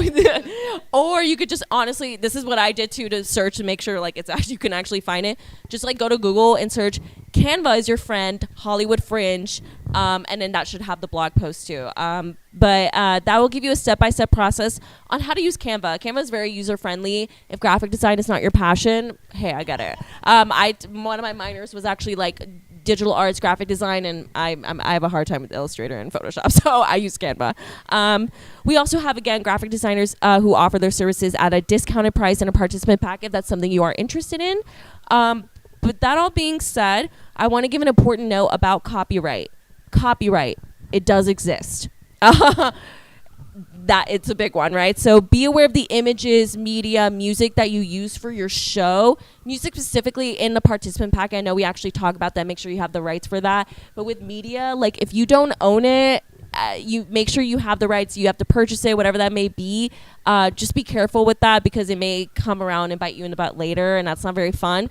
But again, if you look at that blog post, if you want to hire a graphic designer, the ones that are a discounted price, that may be good because at least you own those imageries and you can have your really good poster and postcards you can put everywhere and spread around. Can I actually share something about Please. IP? Yeah. So like obviously I don't own McDonald's like that. I absolutely not. So I had the M for McDonald's in the poster, and then my show's just Ronald, but I never said McDonald's, and then I made it a bit in my show. Like anytime I would go to say it, I would have like a bleep played by my tech, and I had a disclaimer on my poster. Like every image of my show had and it was like faint. It was like kind of gray. You couldn't really see it, but it was like disclaimer, like I am not associated with McDonald's. I don't have anything to do with them. Like this is not theirs. Like I am writing a fine line. Now it is a goal of mine though to get a cease and desist because that means they know I exist, and it means I'm going somewhere. But until now, like you still have to like protect yourself in a way that's like I actually have nothing to do with them. Thank you so much for bringing it up. Yeah, that's just one great example too. So just be aware of that as you continue your process with marketing and all that fun stuff. I'm hoping for that for you, Jenna. Cease and desist. Yes, we're all manifesting for you. It's so silly. Question. So physical marketing and also maybe like out of the box marketing ideas you guys have had. So, postcards, printed ads, t-shirts, hats, gum, tissues, like chocolates, whatever. I don't know, pencils, anything. We have seen plenty of creative stuff here at Hollywood Fringe. What do you recommend? And by the way, as we continue, we talk about branding and marketing. We recommend that you do add our branding on your like physical materials and really just like advertising materials in general, just so people know you're part of the festival and all that fun stuff. But if you decide to drop off like your postcards or poster at Hollywood Fringe, you do need to have the branding. Like other than that, it's just like highly suggested, but you do need to have it because we want to make sure we're actually like advertising Fringe shows. One of my jobs as a community coordinator this past summer was like at the end of the day going through all the postcards and being like, that's not a Fringe show, that's like a random thing, and making sure we're just promoting that. So I hope I didn't take anyone's postcards that were Fringe shows, but if you didn't have the branding, I had to be safe about that. And you can always change the color and stuff too. It doesn't have to be the same black or white, whatever. Like if your poster colors are like blue and stuff, like maybe make it like a nice shade of blue, like make it work with your advertising. You can go to hollywoodfringe.org/branding to get all that information as well. But yeah, what do you guys think about that? Physical marketing, any ideas, tips? Just at the very beginning, as soon as you can get the marketing for the Fringe shows, make sure to put that on your posters. I had an incredible graphic designer, Victor Nito, who's in Brazil, but was willing to do like a bunch of iterations. So we had a design, same picture, but like, okay, this one is the size for a text, or this one is the size for a poster, or this one is the size for a business card. So just having the same thing, but in different sizes is important. And, Staples is a pretty cheap place to get some poster if you want like very inexpensive stuff, but there's also the local discounts. Just thinking about it, like how many posters do you really need? Okay, one for the off Fringe. For me, our show was one for the Fringe Central and one at the venue. I had others printed and I have them for my room if I need them, but like you really just think like really kind of think about, for saving paper, saving all this stuff. Also, a lot of people recommend business cards as opposed to full postcards because when you are trading, like they're just easier to have on you to be like, oh, if you meet someone in the laundry room or if you meet someone, you know, in a lift or whatever, you're like, hey, I got my first. But those are a little easier, a little less. Yeah. So just think about that. With respect to physical marketing, it's funny. My mind didn't go to the postcards; it went to actually being in person, and it goes back to that idea of what I said before about immersive and interactive entertainment, at least. But having someone in character there, and if you've got a show, the whole point is to create a moment or something that brings people into the world of your show. So, in the future, if I'm smart enough, I'll try to have somebody from the show in a corner of the thing of the office hour space in character, having conversations with people, even if it's not necessarily an immersive show. If you've got a gifted improvisational actor, it'd be so weird if like you go to a Fringe office hours and they're like half the people there are just, you know, regular Fringe people, and everybody else is actually in character from their show, and so that turns into a show itself. I think it'd be kind of cool. That was a show. Was it really? That was Xander's show. Oh, that's right. Xander did that last year. That was great. That was true. He walked around as the person in the complaints department, right? Yeah, and then it was a really great way to interact with other Fringe Terrific, members yeah. because he had them come and do bits from their show as part of the interactive experience. So it highlighted other shows and then also got people to participate and care about Xander's, and that was great. That was great. With respect to like the imagery, you know, we live in a digital world, so it's those office hours where you're talking to other Fringe folks that having something physical to hand is actually almost kind of special. With respect to posters and postcards and things like that, there are plenty of vendors in town. I think there's some that work with Fringe. I just closed a show at the Eastwood, and I was looking for a place to print up posters or postcards really cheaply, and I found a place called U Printing, which is actually up in the valley, which is dirt cheap. I got 1,000 postcards 4x6 for $90, which was insane. And I'm like, what? And I just drove over, picked them up. They were done in like 2 days. So no, they aren't paying me, but maybe now I should get it back. Right. And try busking. I'm telling you, it's so fun. It's not for the faint of heart, but also get into it. It's just a really fun way to literally show people a piece of your show. You can do it through the Fringe, but also go out there, do it anyways on your own. And I just had someone, like a friend, follow me and film some of the stuff too, for like bits of content. And so it was a twofer. Like I got to try busking for the first time, but then also have like filmed content. But it's really I don't know. It's a good bucket list thing to be brave enough to have people walk right past you, eat in front of you, maybe be sick in front of you, and you're just trying to tell them about your show. Like once in a lifetime, I say.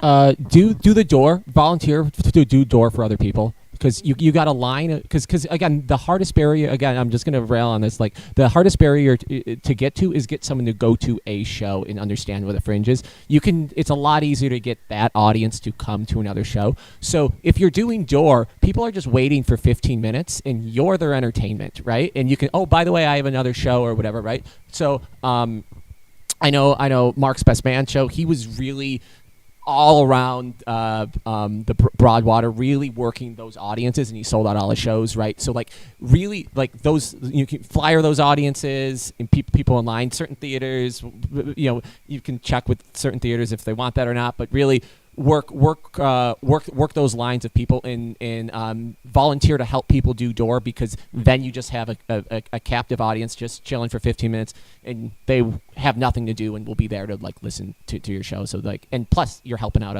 another Fringer, because again, the community piece of Fringe is really important. It's really how you can increase your numbers for everyone.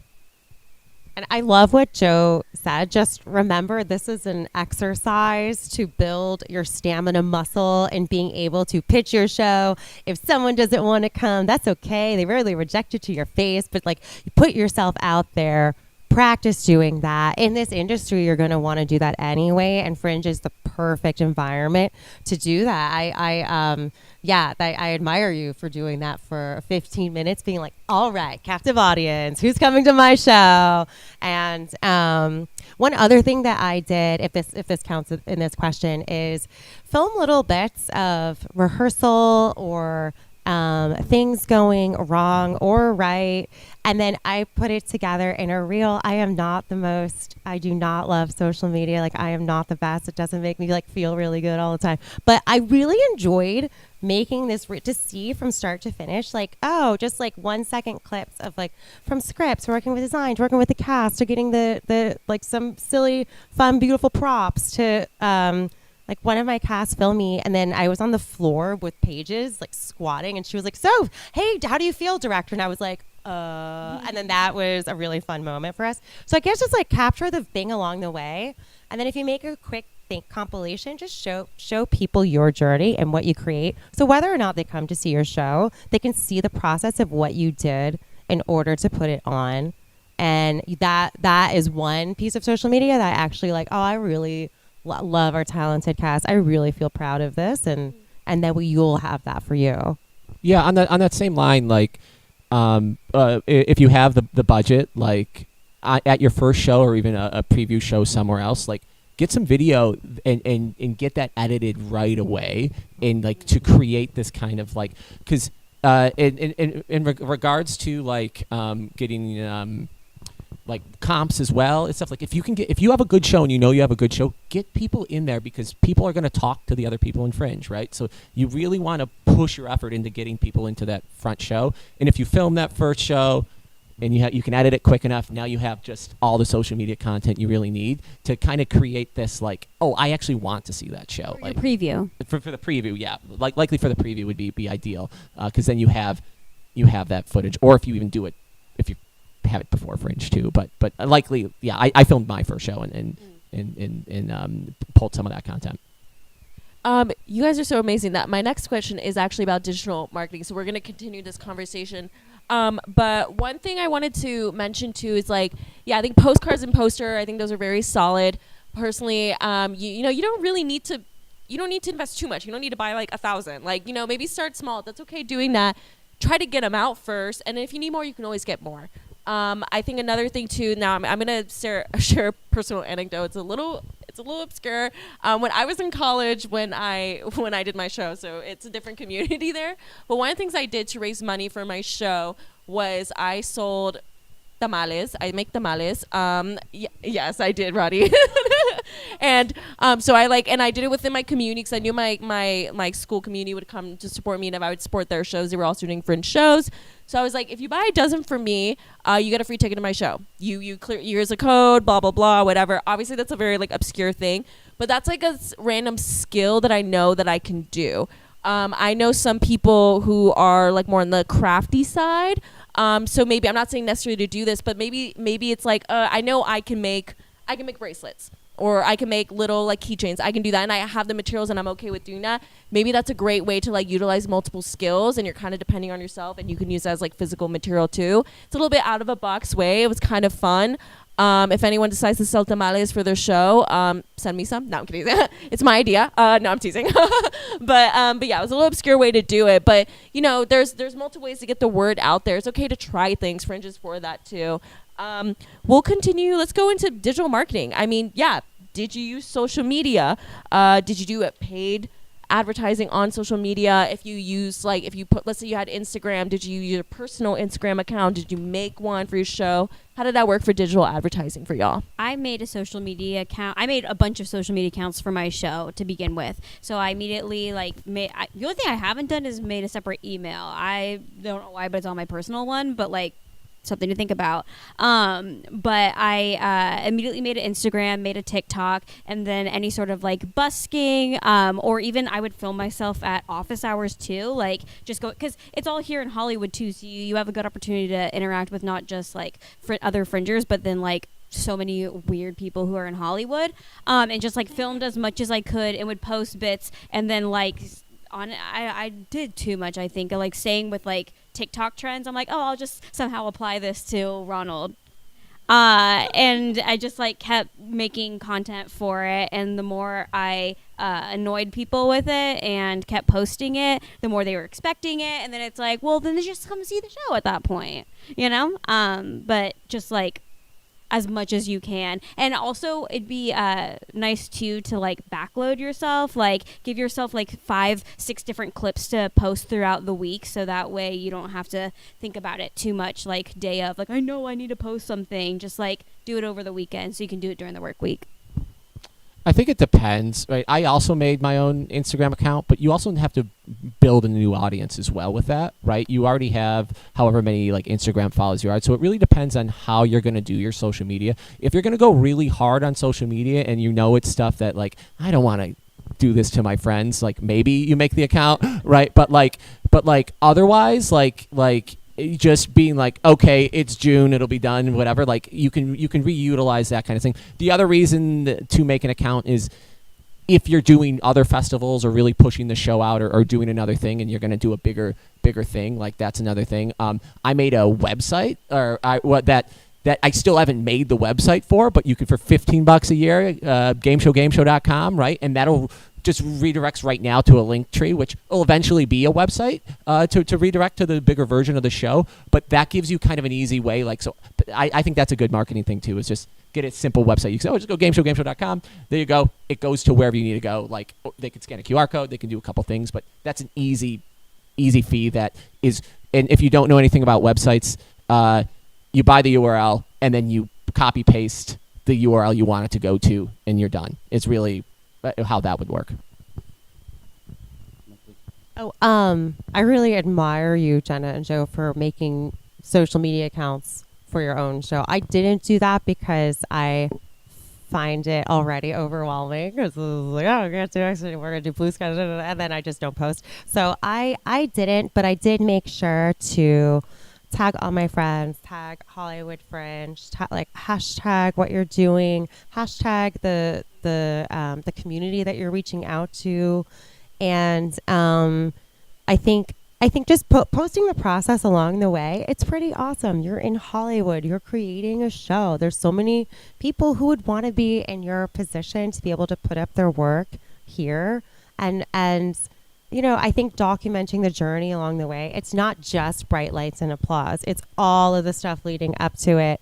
It's like getting caught in the big movie premieres. You're trying to get to the Fringe Central and like lead to office hours because you can't get around the gates because they've closed off Hollywood Boulevard. But like that stuff is fun. And I think remembering that and putting that up along with the professional photos or whatever that you have, I think highlighting your cast if they're super talented, like, you know, or a writer's process or a director's process or a first-time person's process. And you really have no idea how your show is going to play until the first night anyway. So I think it's all just really exciting and aim to put that feeling and energy behind the social stuff that you do. So regardless of whether people come to see your show or don't, you're spreading your essence and your brand in this type of marketing so that they know the type of person you are in putting your stuff forward, and they're going to admire you. It is hard to do what you do, so it's really brave to do that. Yeah, quickly on that point, don't worry about like posting too much, and because just think about all the garbage you look at on Instagram. Right, like anyone actually putting effort towards a thing, like it's okay. It's better content than people are looking at. So feel free to put all of your own garbage in front of them because it's probably quality garbage, you know. So yeah, so don't worry about that aspect of it. At least you're doing something. Yeah, right. Yeah. One of the challenges we have is that I'm a data person, so we don't have access to data in terms of the effectiveness of any of these different marketing channels. So You actually do if you do a business account on Instagram. It'll actually break down people that are visiting your okay, account. thank you. I'm a Luddite, so yeah, way better resource there. We don't have the data that I could use to to make firm decisions about what's working, what isn't. But I love what you just said because, and this was going to be my closing statement, which is at the end of the day, we all want people to come and see our work. We're sharing parts of ourselves, parts of our essence, our soul, the reason we're here. But in my experience in television, theater, everything, at the end of the day, it's never the product that's mattered to me. It's never been the show. It's been the process. And all the fun stuff and the people I met and the creative lessons that I learned. You know, like I said, I just closed a show at the Eastwood. We ran for 6 weekends, 12 shows, and it was a lot of fun and it was great. But the best part, as someone who came late to performance and acting, is just spending time with all the actors and the director and picking up everything I was picking up from them. So the idea that you're sharing parts of who you are through your digital marketing, if that's fun for you, I think that's great, because there's nothing better than to show people the person that you are, not only through your art, but through the marketing that you do, whether it's related to your show or not. Yeah, these are all great points. And the business cow is really good too if you're trying to look at those like analytics and stuff. You know, Facebook's a thing. Instagram, you can schedule posts ahead of time. So if you like know you're like, okay, I'm gonna have a busy week, but I really need these posts to go out, just schedule ahead of time, and then you know it's gonna go out.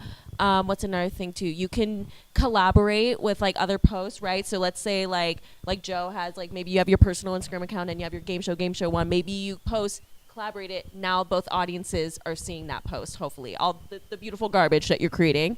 Beautiful. It's beautiful, so everyone can see it. So those are some tips with digital marketing too. I think now it's getting a little bit more. You plan ahead a little bit more. It's easier. Stories are great too. So if you feel like people didn't see your post, like share it on a story. Again, like, I mean, Hollywood Fringe, if you've noticed on our Facebook and Instagram accounts, I'm always sharing things because I want people to see it. So we work very hard. And it's the same thing. Like, it works. It really does work though. Any lessons? Yeah, leaning on your community. So like when you go to office hours, like go ahead and post a story on either your show's account or yours, just like people know that this is like a Bruin. But also like if you've got a cousin who like is in college for marketing but hasn't graduated yet and would love an internship, totally hire them to be your social media because you don't want to do it. They don't ask for payment and you're like, yeah, when my show's successful, blah blah blah, like would love to budget an income for that. But like, yeah, reach out to your cousins. Also, post about each other's shows. Again, the community, like, do that. Like, you'll see this with anyone who has a successful, like, Edinburgh run or is doing it. Like, they'll be like, these are the 10 shows you need to see at this festival. And what's cool is people repost that, so then people are going to come back to you. Like, you helping other people is going to get more people to your show, regardless of just the nice thing of helping each other. Again, I'm just grinding down on this community thing. Like, that really is the value of the Fringe Festival, is, like promote each other's stuff, because it'll come back to you as well. That's a great point. Absolutely, yeah. Fringe community is so big, so helpful. We really support each other here. I'm going to do a little mini announcement about some upcoming programs we have this year, and then I have like 3 little quick questions. Like, you know, obviously I want y'all to answer it, but then we can make room for a Q&A afterwards as well. So, Fringe announcement. We have some opportunities for artists to market their show throughout the festival programs. Some of these are like newly modified opportunities. Some are tried and true. So we're excited to share it for HFF25. Again, speaking of digital marketing, use that hashtag, HFF25. Lightning round. This program will be a compilation of 15 seconds to say your favorite line from your show, all posted onto our Hollywood Fringe Instagram page. Busking, better than ever. We're bringing it back. We have some new ideas. We want to venture a little bit outside of Hollywood to get a new audience. So just, you know, again, if you register with us, you sign up for our emails, you'll get more information in the near future. Cabarets, runway, the poster and postcard drop-off that we were talking about earlier with Fringe, and guidelines. And Roddy, this is correct, right? Posters no larger than 11 by 17, and then 40 postcards max. We just want to make room for everyone. And again, office hours running through the start of the festival. And we have I think again, all 9 upcoming should be hollywoodfringe.org/events. So there's some fun programs, really great way to network and get to know your community. That again will be the biggest supporters throughout this whole thing, and people you support as well. So question, these are some last 3 ones to get through so we can do our incredible Q&A. As a member of the Fringe community, what makes you pick a Hollywood Fringe production to see? Like, how does the show stand out to you? Somebody who doesn't talk too much about their show and shows you instead. Usually the people that have the most to say about their show don't have a lot in it to show, you know? It's the people that, like, you know, you see are constantly showing up to the events. And that's also the cute, like, these two, like this information, like people who deeply care about doing all the other stuff along the way. The rest of that's gone. If I am having a conversation and I just really connect with this individual, or that inexplicable thing that happens when I see an image or the thing and it's like, oh, which is just ephemeral, you know, it grabs me for my own personal reasons. I think in person can I want to support this person. I've seen them at office hours. I want to go see their show. This thing sounds really fun. Or if it like hits a value of mine that I think is really cool and I want to see that art, because that's also what the Fringe Festival is for, is to put up art that you might not get the chance to see in mainstream media. And on that, I will say at office hours when you're marketing, or when you're doing comp swaps, make sure you respect each other's thing. And if you say you're going to go, because I remember one time we had a sold out show and we had to deny people tickets, but like people who I gave comps to didn't come. So just respect like that, you know, show up for your friendships here. Yeah. Just tips. I know. Oh yeah. I don't. I mean, tips is a different question. Just because that's you can also do like more like rush ticketing kind of thing too, or like you let fringe artists come in if there's a space as well on that sort of thing. Yeah, just on that point. And something I didn't make sure you're very clear in your marketing what your show is about, right? Like it's okay, like it, you know, sometimes maybe your show talks about very like dark topics, which is great, and like there's an audience for that, people who like really vibe with that. But maybe there's some people who don't, and that's totally fine. That's okay. So like as you're meeting the Fringe community and you're marketing, like make sure you're really clear about it, because like, you know, if someone's like, oh, like I want to support you, this sounds really incredible, but you know, it's not really a show for me, that's okay. At least you were clear about it before they come and sit in your seat. Maybe they don't have a great experience, right? Next question. Do you have any mistakes that you've made that might be valuable to share with this group? Anything you recommend participants skip or do? Get help. Like especially if you have a solo show, like find a friend to you know, whoever it is, even hire someone, whatever. But that's a good place for your budget. Like if you can have help, it'll go a long way. I think my show would have been a better show had I had, because I did the producing in the show, right? So what'll happen is you'll stop doing the creative because your time is in the marketing, right? And so there's this really big balance, and that's gonna increase on both ends as the show date gets closer. So I know everyone's probably like creating their show right now as well, but also as much as you can while the waters are calm, like create your marketing material now.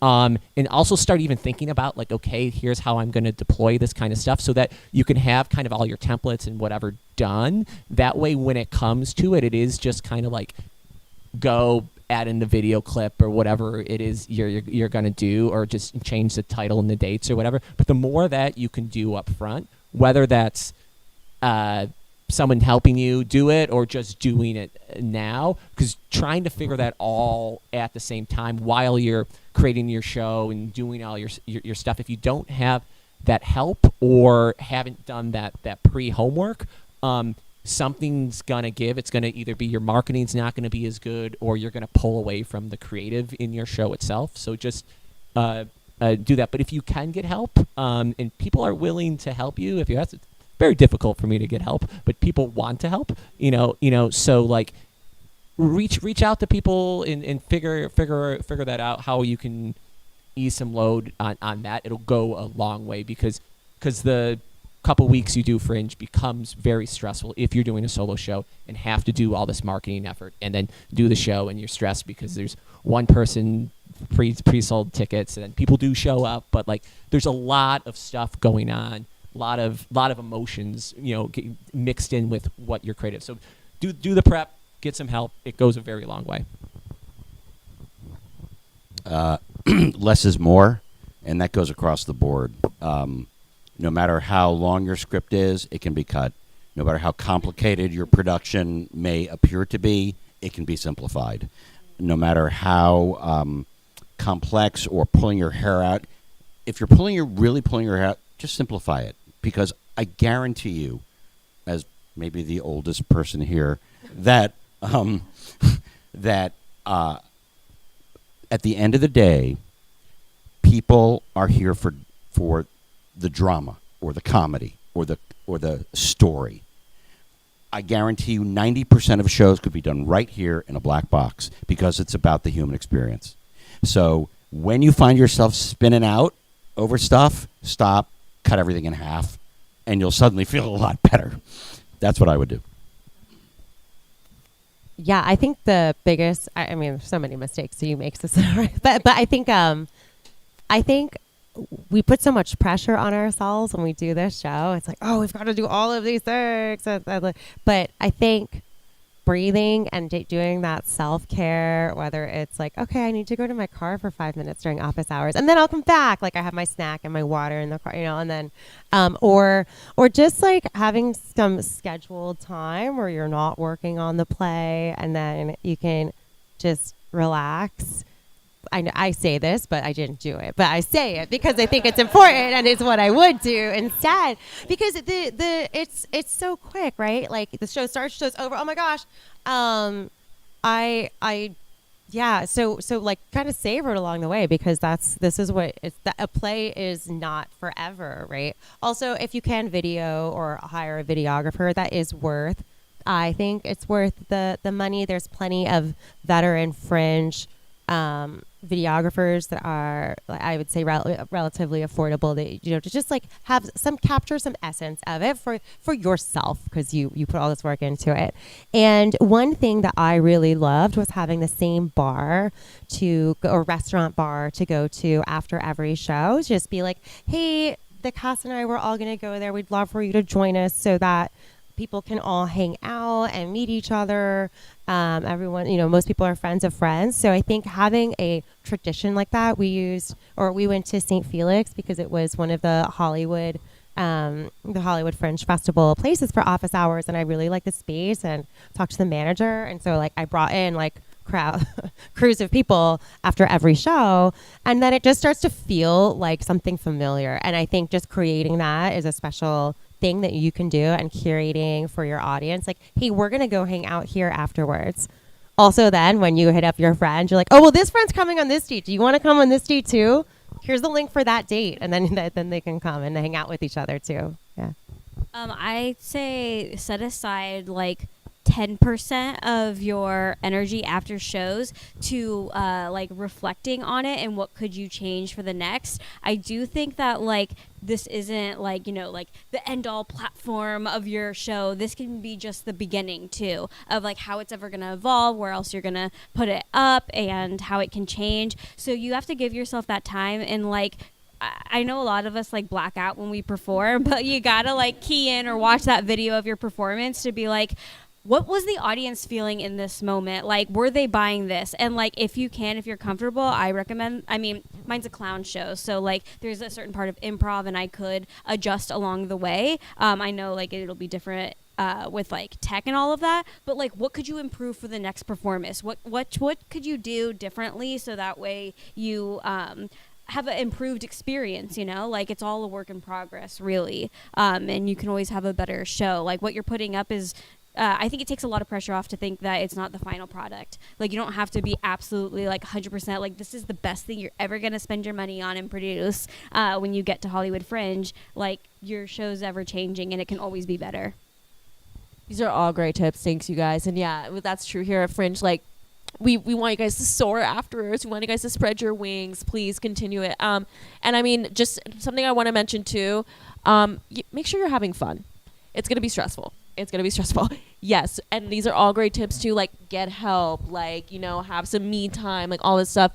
Enjoy the experience. You're doing it for a reason, right? We all love the arts. We want to be here. We want to be a part of that community. Just make sure you remember to enjoy it as well. There's nothing wrong with that. Last question before we start this Q&A. If you could give one piece of advice, it doesn't have to be marketing related, just like Fringe related, what would it be? you're building the plane in flight, and you're probably falling off as it's happening. So just enjoy the ride. This is supposed to be fun, and it's an opportunity.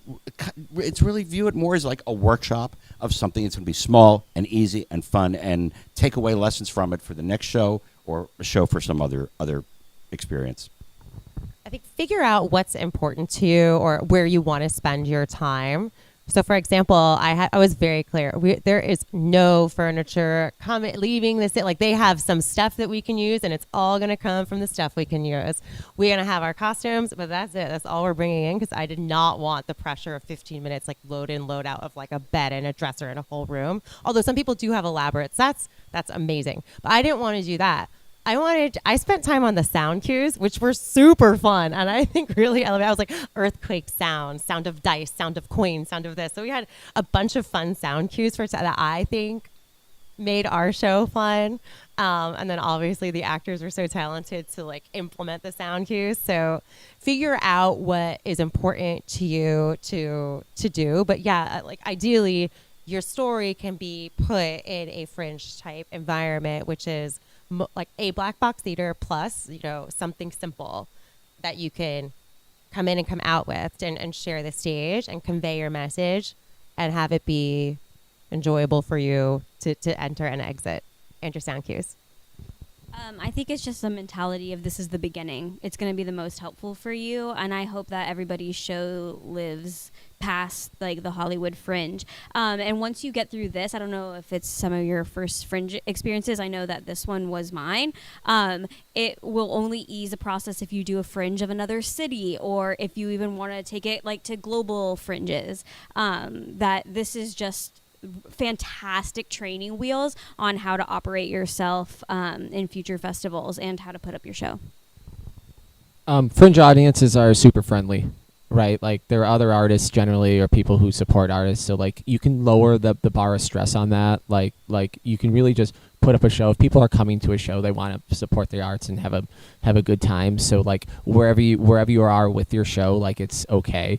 And what's cool is that you probably got 4 more shows afterwards, and you're gonna run through it and you can take notes on it. But really, just like get to where you're gonna get to with your show, and then just enjoy it, because you're in a good room of people. Thank you guys, all great advice, and let's get started with this Q&A. Does anyone have any questions in this room? Okay, Yeah. Cool. So just a reminder, because of the live stream, you need to get really close and just speak very clearly. And also, feel free to shout out your show, because that starts now. And your name. That would also be nice. Mike, do you want to? Yeah. Thank you for all this helpful information. My name is Hike, and my show is called Best Dad Never. I'm thinking of bundling tickets. For example, one ticket's $10. 4 tickets would be $30. A, is this possible on the Fringe site?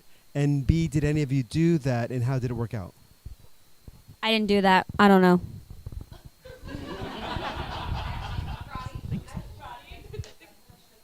Oh, yeah. Hi, I'm Jen. I'm one of the venue managers, so I knew of a show that did that. Did any of you guys do that? I think if it was through not the Fringe, I didn't set it up on the Fringe website. So if it was someone just buying tickets from me, I would be like, oh, I can, work with you on that. If you buy X amount, Yeah, are you asking about like group tickets or like different levels of tickets?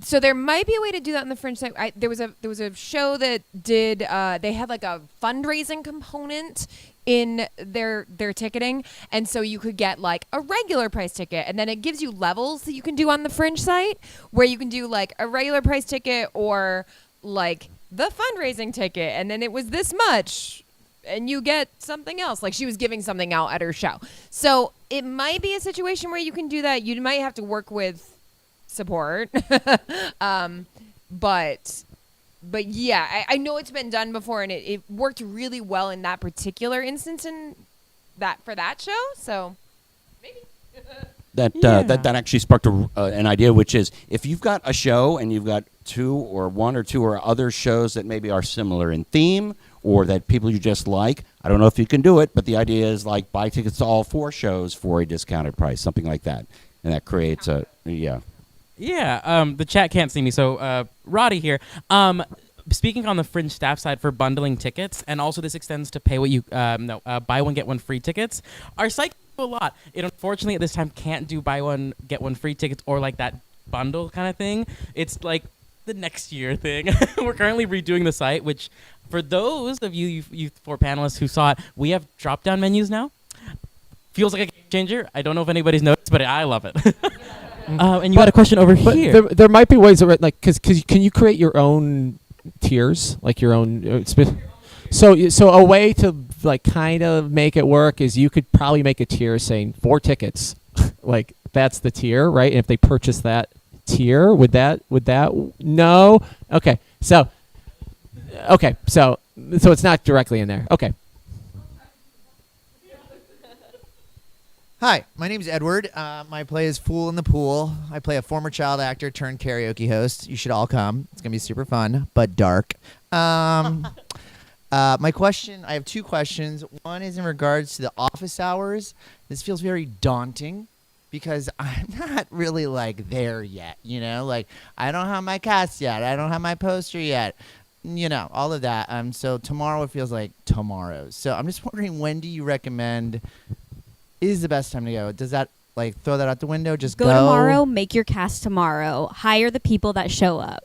Yeah. Yeah, I think the people who are going to come see your show are not coming because of the cast or the poster. Right. They're going to come because you're there and you talked to them on the first office hours, and you know, and it sounds really fun, and they want to support your show, and you want to see theirs, and so yeah, you don't need to have any of that. My script wasn't finished when I went to the first one. I started to feel more pressure, but you know, it's like, oh, so yeah, just go, because it also relieves a lot of pressure. Like, oh, everyone's in the same boat. We're all working on something together. So yeah, I think tomorrow's like these early ones aren't really for marketing your show. It's for connecting to the community who are going to help you later, right? So who got the cheapest postcards? You know, like who's doing that, right? Like there's things like this that you can ask this community. Like it's like or like, you know, that you'll figure out, or even create that WhatsApp group or whatever that is. That's what these early office hours are for. And then as that starts to roll closer, then it kind of shifts more into advertising. And my next question is just about the ticketing stuff. When did you guys start incorporating that and like doing the discounts and the comps, and did you solely use the Hollywood Fringe, or did you go to a secondary ticketing source, and if so, who did what was advantageous? I'm not quite clear as to why I'd want to go to a secondary ticketing source if they're taking some of my, you know, profit or whatever. Yeah, I don't see any reason to go to a third-party site, like we say, because of the target audience for the festival. You only need the Fringe site. See, the only advantage of it is like you can set like a percentage of your ticket sales. You can say like, okay, I want 70% of my sales to be basically, if you do an external site, right? And let's say you have a 50-seat venue, you can say you can give 20 tickets out to one of these external sites for a second. Some of them do like these like half off day of sales that have like their own marketing thing. I tried one of them. I think I sold 1 ticket on it. Like you know, so like I didn't really get much use out of it. Some people do find good use if you can get on like a Gold Star or one of these like day of kind of like 50-50 things. But so that's kind of the reason why you would do one of these stuff. But you got to be really smart about like how many tickets am I allotting to that. Like you can say, okay, I'm only putting 10, and there's going to be 10 of these like 50-50 sales on this special site for the day of stuff. However it is. So it's another mechanism to use if the place you're putting has a strong like advertising place on its own. Otherwise, if it's coming through your marketing, it probably just makes sense to go through the Hollywood Fringe site. I haven't used third-party ticketing for Hollywood Fringe, but I do it for my own personal comedy shows that I host, and it's really helpful to reach communities that you don't currently have access to. So if you want people, you know, that don't normally come see your shows to come see it, that would be another reason to do it. But you already have that built in with the Fringe community. I can't tell you how many people who normally wouldn't come to my shows did because of office hours. And it's like people who maybe know the theater, like the Broadwater, like they work with them already, so they're already looking at what new shows they put up. But that brought a whole new genre of people to see my shows versus like maybe like the 3 or 4 comedy clubs I usually like frequent. Oh, I also put tickets up on like Eventbrite for a second too, because they have their own advertising, so you can see what are the events today, right? Like so, like you can do again. It's the same sort of thing. Like if you think you're going to be redirecting it, but again, you want to. The difficulty is you want to make sure you don't oversell. So you got to be very smart about how many you're allocating. You got to keep track of that stuff and disable platforms when your show is selling out or that kind of stuff. So you have to manage that, but you can get a little bit of free marketing with those platforms. But yeah. Hi there. My name is JR. My musical Saturdays at 10 a.m. is about an animation studio trying to get a new Saturday morning cartoon out the door after their director gets arrested for sex crimes. I'm probably going to be playing the sex criminal. I'm sorry. Anyway, so you mentioned that office hours are starting. I think weekly office hours are starting, and we've been doing monthly for the last couple, and the plunge is kind of already bursting at the seams. So my question is, as this gets busier and notably louder, and the conversations go from, fun small groups exchanging stuff to people trying to shout over each other at a couple feet away.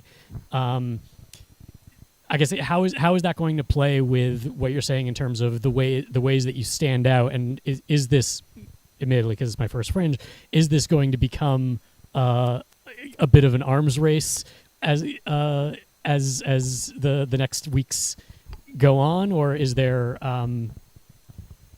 I don't know. I guess how do we be in this space as things get louder and harder to communicate? Please. So one of the reasons why we, and I was there all the time too. So one of the reasons why we're talking about like being so loud, not necessarily at the bar, but like at the Fringe Central space specifically, it got very loud. We try soundproofing. We'll try harder if that becomes the case for other events. It didn't really work out that well. The weekly office hours we're talking about for like the next 9 ones, like those we're thinking about, they're actually going to be at different bars and different locations. So for example, I just like pulled it up to make sure I was like correct. So like tomorrow I'll be at the Palm and the Pine, the week after Desert 5, week after St. Felix, after Palm and the Pine. So, I mean, I suppose like in bars and stuff like that, it is going to be kind of loud. And it's, if you've ever been out at a club or a bar at 9, you're like, hey, how are you? Like, it might be like that. But if I'm not wrong, one of the sound issue was specifically at Fringe Central.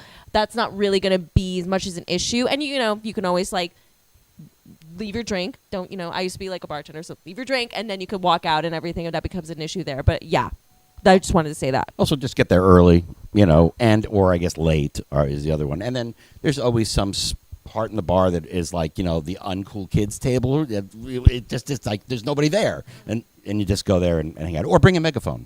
Either one. It's not like Friday. All right, these are more spacious than Plunge, I take it. Yes. Yes. Okay. I'll hand this off. Just because then the chat can't hear me if I'm not with a mic. I will say the way that the office hours are set up is they're built to scale. So, at our first office hour, we may see about 75 fringers. And in that May buzz, it kind of goes to 150 to 200, in which case we know a couple of larger bars that we talk to. And we actually have some new bar partners this year that are quite large. So it's going to be great. So that doesn't happen. And yes, to the 4 panelists who experienced last year, there are no office hours at Fringe Central. We're doing a ton of different things there that we'll let people know about further down the line. If I can jump to the next question, because I want to get everyone's questions answered. I believe we're going over here. Obviously, you're not a barfly. The question I want to ask is you. The most important thing for me. You can't hear me without. Thank you. Like my biggest thing is, like I do solo shows now. I did a lot of play, but my biggest nightmare in life is that nobody shows up. You know, my second one is that one person shows up. Now, do you have a thing when they used to do play? I haven't done a play in a long time, but we used to have a thing that we would, there was a group of people that would come to plays. Like if the play, there was a lot of room in the play, say it was half full, they would come to the play. Like if, do you have a thing as like people, all of us that are doing pieces, that if a show isn't that crowded, that you could send out messages, if you want to go to the show, just go to the show. Peter, I think what you're talking about is what some of the panelists have talked about as well, which is like rush ticketing. And that's kind of a thing where June will be really busting at the seams with all these bars and restaurants and theaters, like having people coming out. Roping them in last minute will work. There's no necessarily like function in the site that allows for rush or late, like immediately coming in. Like I think like Today Ticks maybe has something similar where they're like rush day, day of. You can do that on your social media posts and say like, oh, for today only, or like for this performance, this ticket is $5 cheaper than what it normally is. And then we can talk a little bit more about that as well. But that's, I believe, maybe what you're getting at. And right now the Fringe website doesn't have that built in. And then I'm going to pass this to Dee, and then we'll just kind of move this way because I forgot the order I created. Hi, I'm Dee, and my show's Me, Myself, and Other, about how being othered all my life prepared me to deal with this little guy I'm sitting on. I wanted to find out, we were looking through the tickets, and this is my director, Maggie, and scholarship mentor, TL, and we're all here. What I wanted to ask was, we were looking at the ticketing on the Fringe Festival site, and there's an area for discounts, but there's also an area that says levels, and we were wondering what levels mean.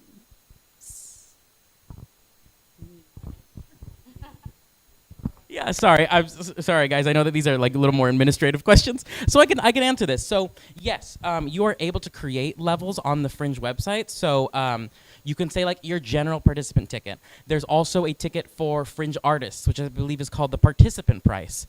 There's also new ones you can create. Like some Fringers have been like, oh, my regular ticket cost is $15 for accessibility and affordability, but the true cost of my work is say like $25. And you might be like, who's gonna pay $25? Well, you can just list it. There's no shame in listing a higher ticket price and being like, oh, that is a thing. Some Fringers have also been like, oh, if you buy this ticket, you get like a sticker. And you will have to keep a track of those and see who's buying that higher tier and make sure you can get them their sticker or whatever merch that they've affiliated with the ticket. But that can also happen with levels. And also, yeah, feel free. There's no wrong way to do merch, and you are allowed to do merch at Fringe. Just know that Fringe moves fast. So when you're leaving, another show's coming in. I believe okay, we're going to go up this way. Hi, I'm Regina. My show's Trans Mom versus Family Court. It's about me winning custody of my daughter without an attorney in 1995 when I had just started transitioning. So my question is, has anybody copywritten their show? Is anybody sending their show for copyright? You don't need to do that. But anything that you write, when you write it, it is automatically, you automatically have copyright. You don't need to register it with anything or anyone. Okay. I'm You don't need to. I did with the WGA just because I think I like posted. I mean, I put it under where you can view it. So I made the script public. So I registered it with the WGA. I don't suspect anybody is going to be like, oh, this fine piece of work, I must make mine. So I think it's going to be okay. Well, I think my question is specifically because I don't know if anybody else is doing crowdfunding, but I'm doing crowdfunding too, and that's kind of like putting the show out in a more public place. So no, you don't think it's that important? I can tell you from years in television Overkill, and right? film and theater, it's once you write something, you own the copyright. And if someone actually wants to go to the great lengths to rip something off from you, especially something this specific, I would take it as an extraordinary compliment. And then I would say, okay, great, now you can pay me a license fee. Hi, I'm Viva. My show's called Hidden Gem. It's a stand-up comedy show about the time I had a panic attack and barricaded myself into the only bathroom at a party. My question is there like, so obviously there's like some press packages and, like newsletters available and stuff like that. And then there's also like potential to do like pre-show press or, you know, stuff like that, like reach out to people. I'm just wondering, did any of you utilize like any pre-actual like preview tools to put your show in newsletters that you found to actually drive like audience as opposed to just like press? Hollywood or Broadway World is so easy to get your show on there. They'll let anyone on there. So do it. It's just nice to show that people have written about it. NoHo Arts also will post about anything. But I don't know how helpful they were in the end for ticket sales. It's going to be more the in-person stuff. I'm pretty cynical when it comes to this sort of thing. It's like, yeah, if it's easy and super cheap, I did it. I don't know, though, whether or not it drove traffic. The show I just closed, again, we did a lot of like sort of local stuff. I don't think it drove any traffic. I knew the editor of Spin Magazine. He published an article about the show, and then we got some ticket sales from that. So you kind of don't really know, but I wouldn't kill yourself over it. Brilliant. I'm going to keep hopping around. I just want to make attention to time. We're going to try to push. Thank you, Jen. Jen is the one sitting over there. She's the venue manager here at With Greg. They're amazing. They gave me batteries for these microphones. But time check. I'm going to probably close it out at 9:15. And then if our panels have to dip out, that's totally fine. If you're welcome to stay. We'll close out for 15 more minutes. We'll just be off the live stream. So I'm going to pass it to you. Hi, my name is Chase Lounge. I'm a drag king, and I'm doing a musical comedy solo show called Chase Lounge from Straight to Gay. My question is specifically about those of you who did Instagram ads, and when you did them, did you use the suggested audience from Instagram? Did you use the suggested audience that Instagram suggests, or did you like create your own audience to advertise to, and then who did you select as that audience? I created my own audience. You want to be really specific, and also, yeah, just don't spend money to spend money, you know? So I did like specific, like people who are interested in clown, people are interested in comedy, people that are interested in live performance, theater. But yeah, go as specific as possible, because if you're going to put your money towards it, make sure it's targeted to people who will probably likely show up.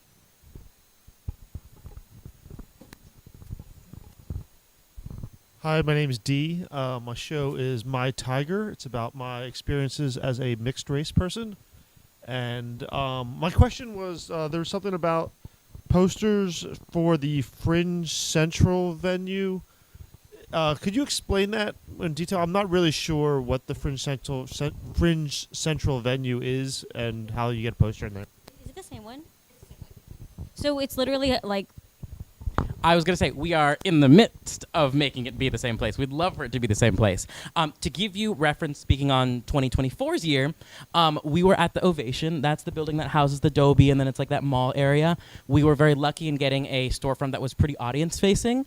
But Fringe Central is this revamped marketing scheme really aimed towards your audience members and audience members as a whole. So, like, obviously Fringe does marketing for the festival, that whole tactic, and this is where like cabarets will be held, which is like a 3 to 5 minute snippet of your show, and we do a couple of cabarets there.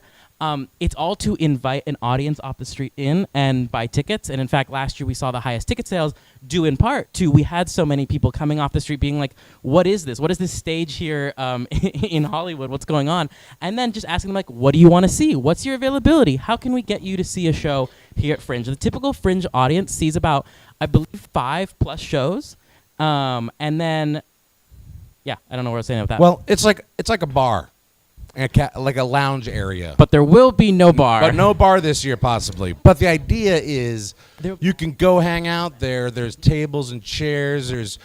You could buy Fringe shirts and buttons, and you can put your postcards there so people can find your show. But then what we do is we take a poster, if you have one, and we make a wall of posters, and it's like 100 posters, and it's gorgeous, and it shows like the vast, participants that are in our, community, and it's a meeting place, which then has a stage that Roddy will build by scratch, and do little 5 minutes, of your show. You can come and do a sample during a cabaret, so people get to see what your show's about. That's what the cabarets are. So be sure to sign up for cabarets if you when those options come up. And just remember, we can only accept 11 by 17. And also, like Haverty said, it's like 100 posters because we cover a whole wall. But there are actually nearly 400 shows at Fringe. So there will be a day, make sure you are opted into those newsletters, that you see when that's happening, when the drop-off day is, because we start hanging them up. And we eventually do run out of space. Same thing with your postcards. There will be a way to display postcards, but we can only accept 40 of them because it's a lot of postcards. Yes. Hi, my name is. Can you hear me? Okay. Hi, my name is Yolande. I go by Yo-Yo. I have a film about human trafficking, and I'm turning it into a stage play. I've never done stage play in my life, so this will be the first time that we're doing it as a stage play. And I'm getting my own venue because it's going to be like a one-day human trafficking awareness event that I'm using. I'm putting the play into the festival. So my question is, I'm going to sell my own ticket for like $50 and putting it on the Fringe Festival. I know you told me about that, but somehow my mind is somewhere. So putting the ticket in the Fringe Festival, knowing that I have to sell 300 tickets, maybe. So what if I sell some of my own ticket by myself, and do I have to really go through the website? Because sometimes people don't, people can buy easily from you. Then telling them, oh, can you get the ticket online for myself? Then they say, oh yeah, I'm going to do it, and they don't do it. So what if it's easy for us to sell it privately? Do we have to give it to the French, like a percentage to the French? That's one question. Second, you put an ad for to have your own page. It's like $2,000, $1,000, and $50 for the online advertisement. So if I pay $2,000, do I have my own page on the book, print book? Or if I pay $1,000 and I want to upgrade to the $2,000, is that possible? Sorry, guys, I'm just going to answer some of these questions. So when your show is registered, you will get I believe it's a 50% discount to printed guide ads. So there is a full page ad that you can buy for $2,000 if you're a non-registered show, or really that means like you're a business in Hollywood that wants to be sponsored or featured in the packet. If you're registered already, that's $1,000 for a whole page. Everything gets cut in half. The Fringe ticketing platform can hold all of your tickets. It's possible. If you want to go to a different site, you can. You just have to do 50%. So if you're in a 100-seat theater, 50% of your tickets, 50 seats, have to be sold on the website. Also, for ticketing, we don't take any of the ticketing that you make out of it. Fringe has a processing fee of $3 per ticket. That just helps the website run. It does a lot. So that's what that's for, but it's never coming out of your pocket. It's coming out of an audience member. So like if you have a ticket that's $15, your ticket gets reflected to them as $18. That's per ticket. And then, yes. So, and then, I'll also mention that we may not be able to get to everyone's questions. I've been highlighting in the chat that I hold artist one-on-one sessions where anyone can schedule a 30-minute to 10-minute session where we can talk about anything Fringe you want, and I can get those all answered. So if there's nothing that happens here or the panelists, I can follow up all that way. Are you a licensed therapist? I am not. I'm going to do I have one question from the chat, and then I know there's still some questions we'll answer after. But there's a question from the chat who's been here. I believe we've had like 20 people here. It's wonderful. Daniel Shaw, the panelists, have you bought guide ads in the printed guide? How was that experience for you, if you did? Yes, I'd love to hear your thoughts. Yes, I did. I have no idea if it ended up getting me any sort of ticket sales. It was mostly because a memory for me. I wanted to keep the booklet and be like, I did it. I did not.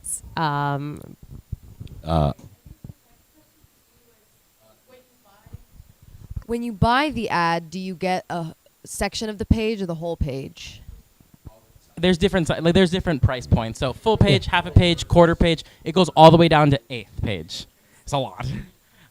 Yeah, I bought an eighth. I think if you do an ad, put like a $1 discount code or something on it. So you know if anything came from there. I don't think I saw anything from it, but it was also though.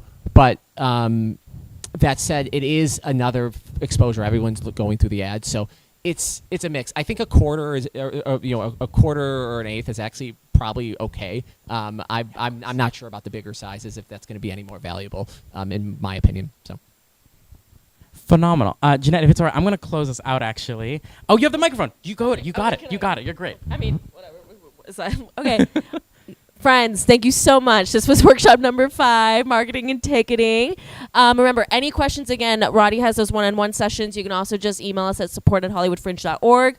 We're here to get those answers, answers to your questions, LOL, anytime. Again, office hours start tomorrow, March 26th, Palm in the Pine from 7 to 10. We're excited to see you there at any stage of your process. Truly, it's just about building community. Thank you to Roddy, Stina, Haverty, of course, for doing this live stream. Carly, who's not here, helped me a lot with this. She did this last year, so thank you to Carly as well for this whole thing. And, of course, thank you to our panelists, Joe, Jenna, Stephanie, and Larry. Thank you all. Thanks so much.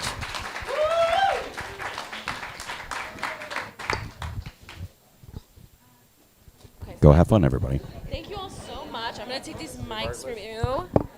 Thank you so much. It's super helpful. Really, really great, guys. Thank you so much. And then make sure, I think Roddy emailed you guys about either if you want an ad or a stipend or whatever for the panels. So just make sure you look at the email that Roddy sent today so you can turn off. Yeah. Take advantage of it.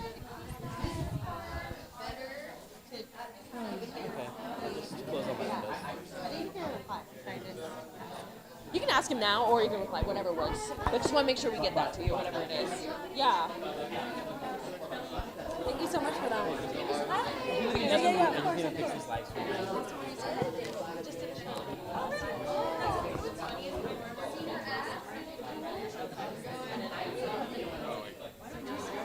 I know.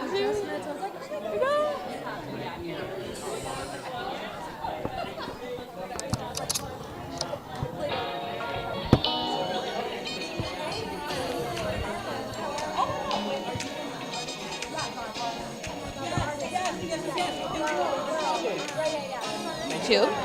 And you go to.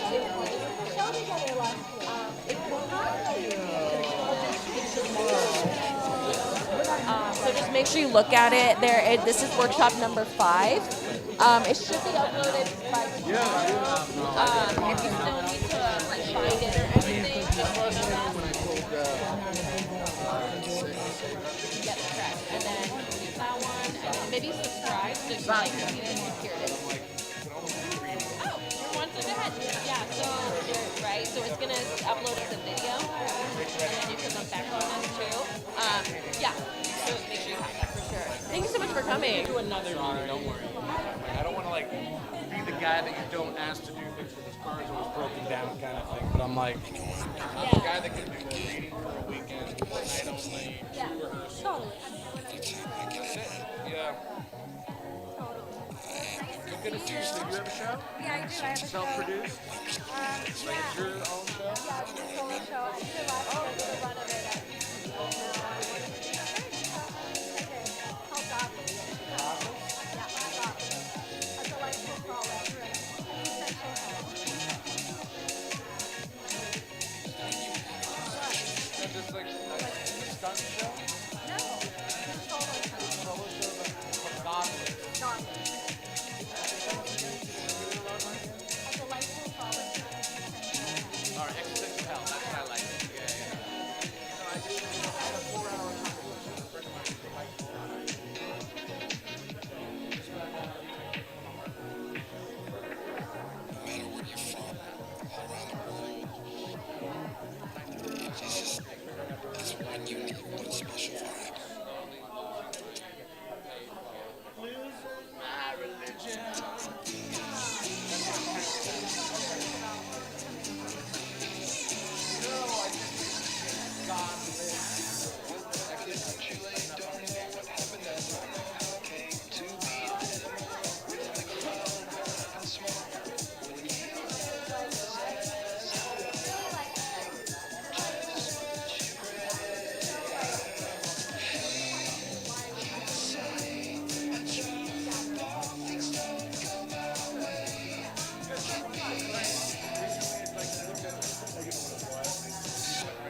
Scratch, tell me about it.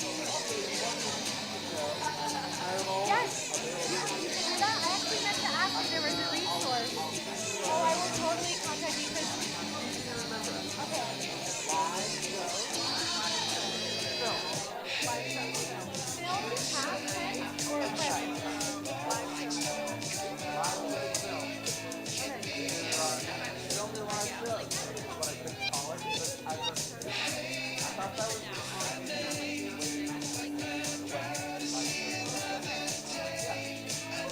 Let me know.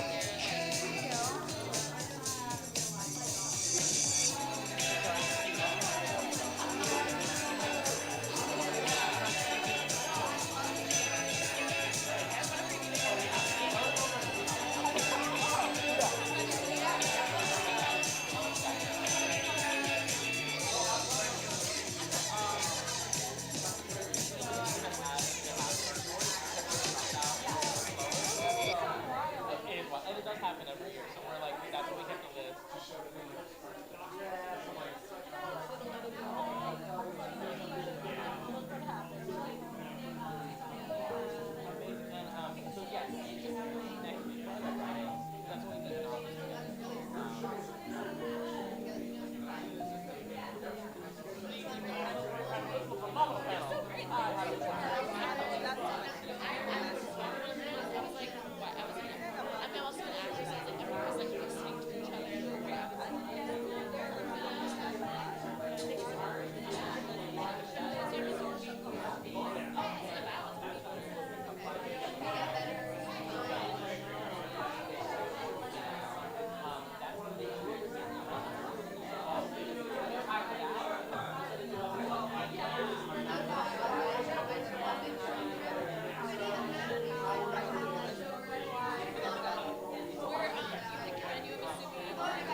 You think you're funny, do you?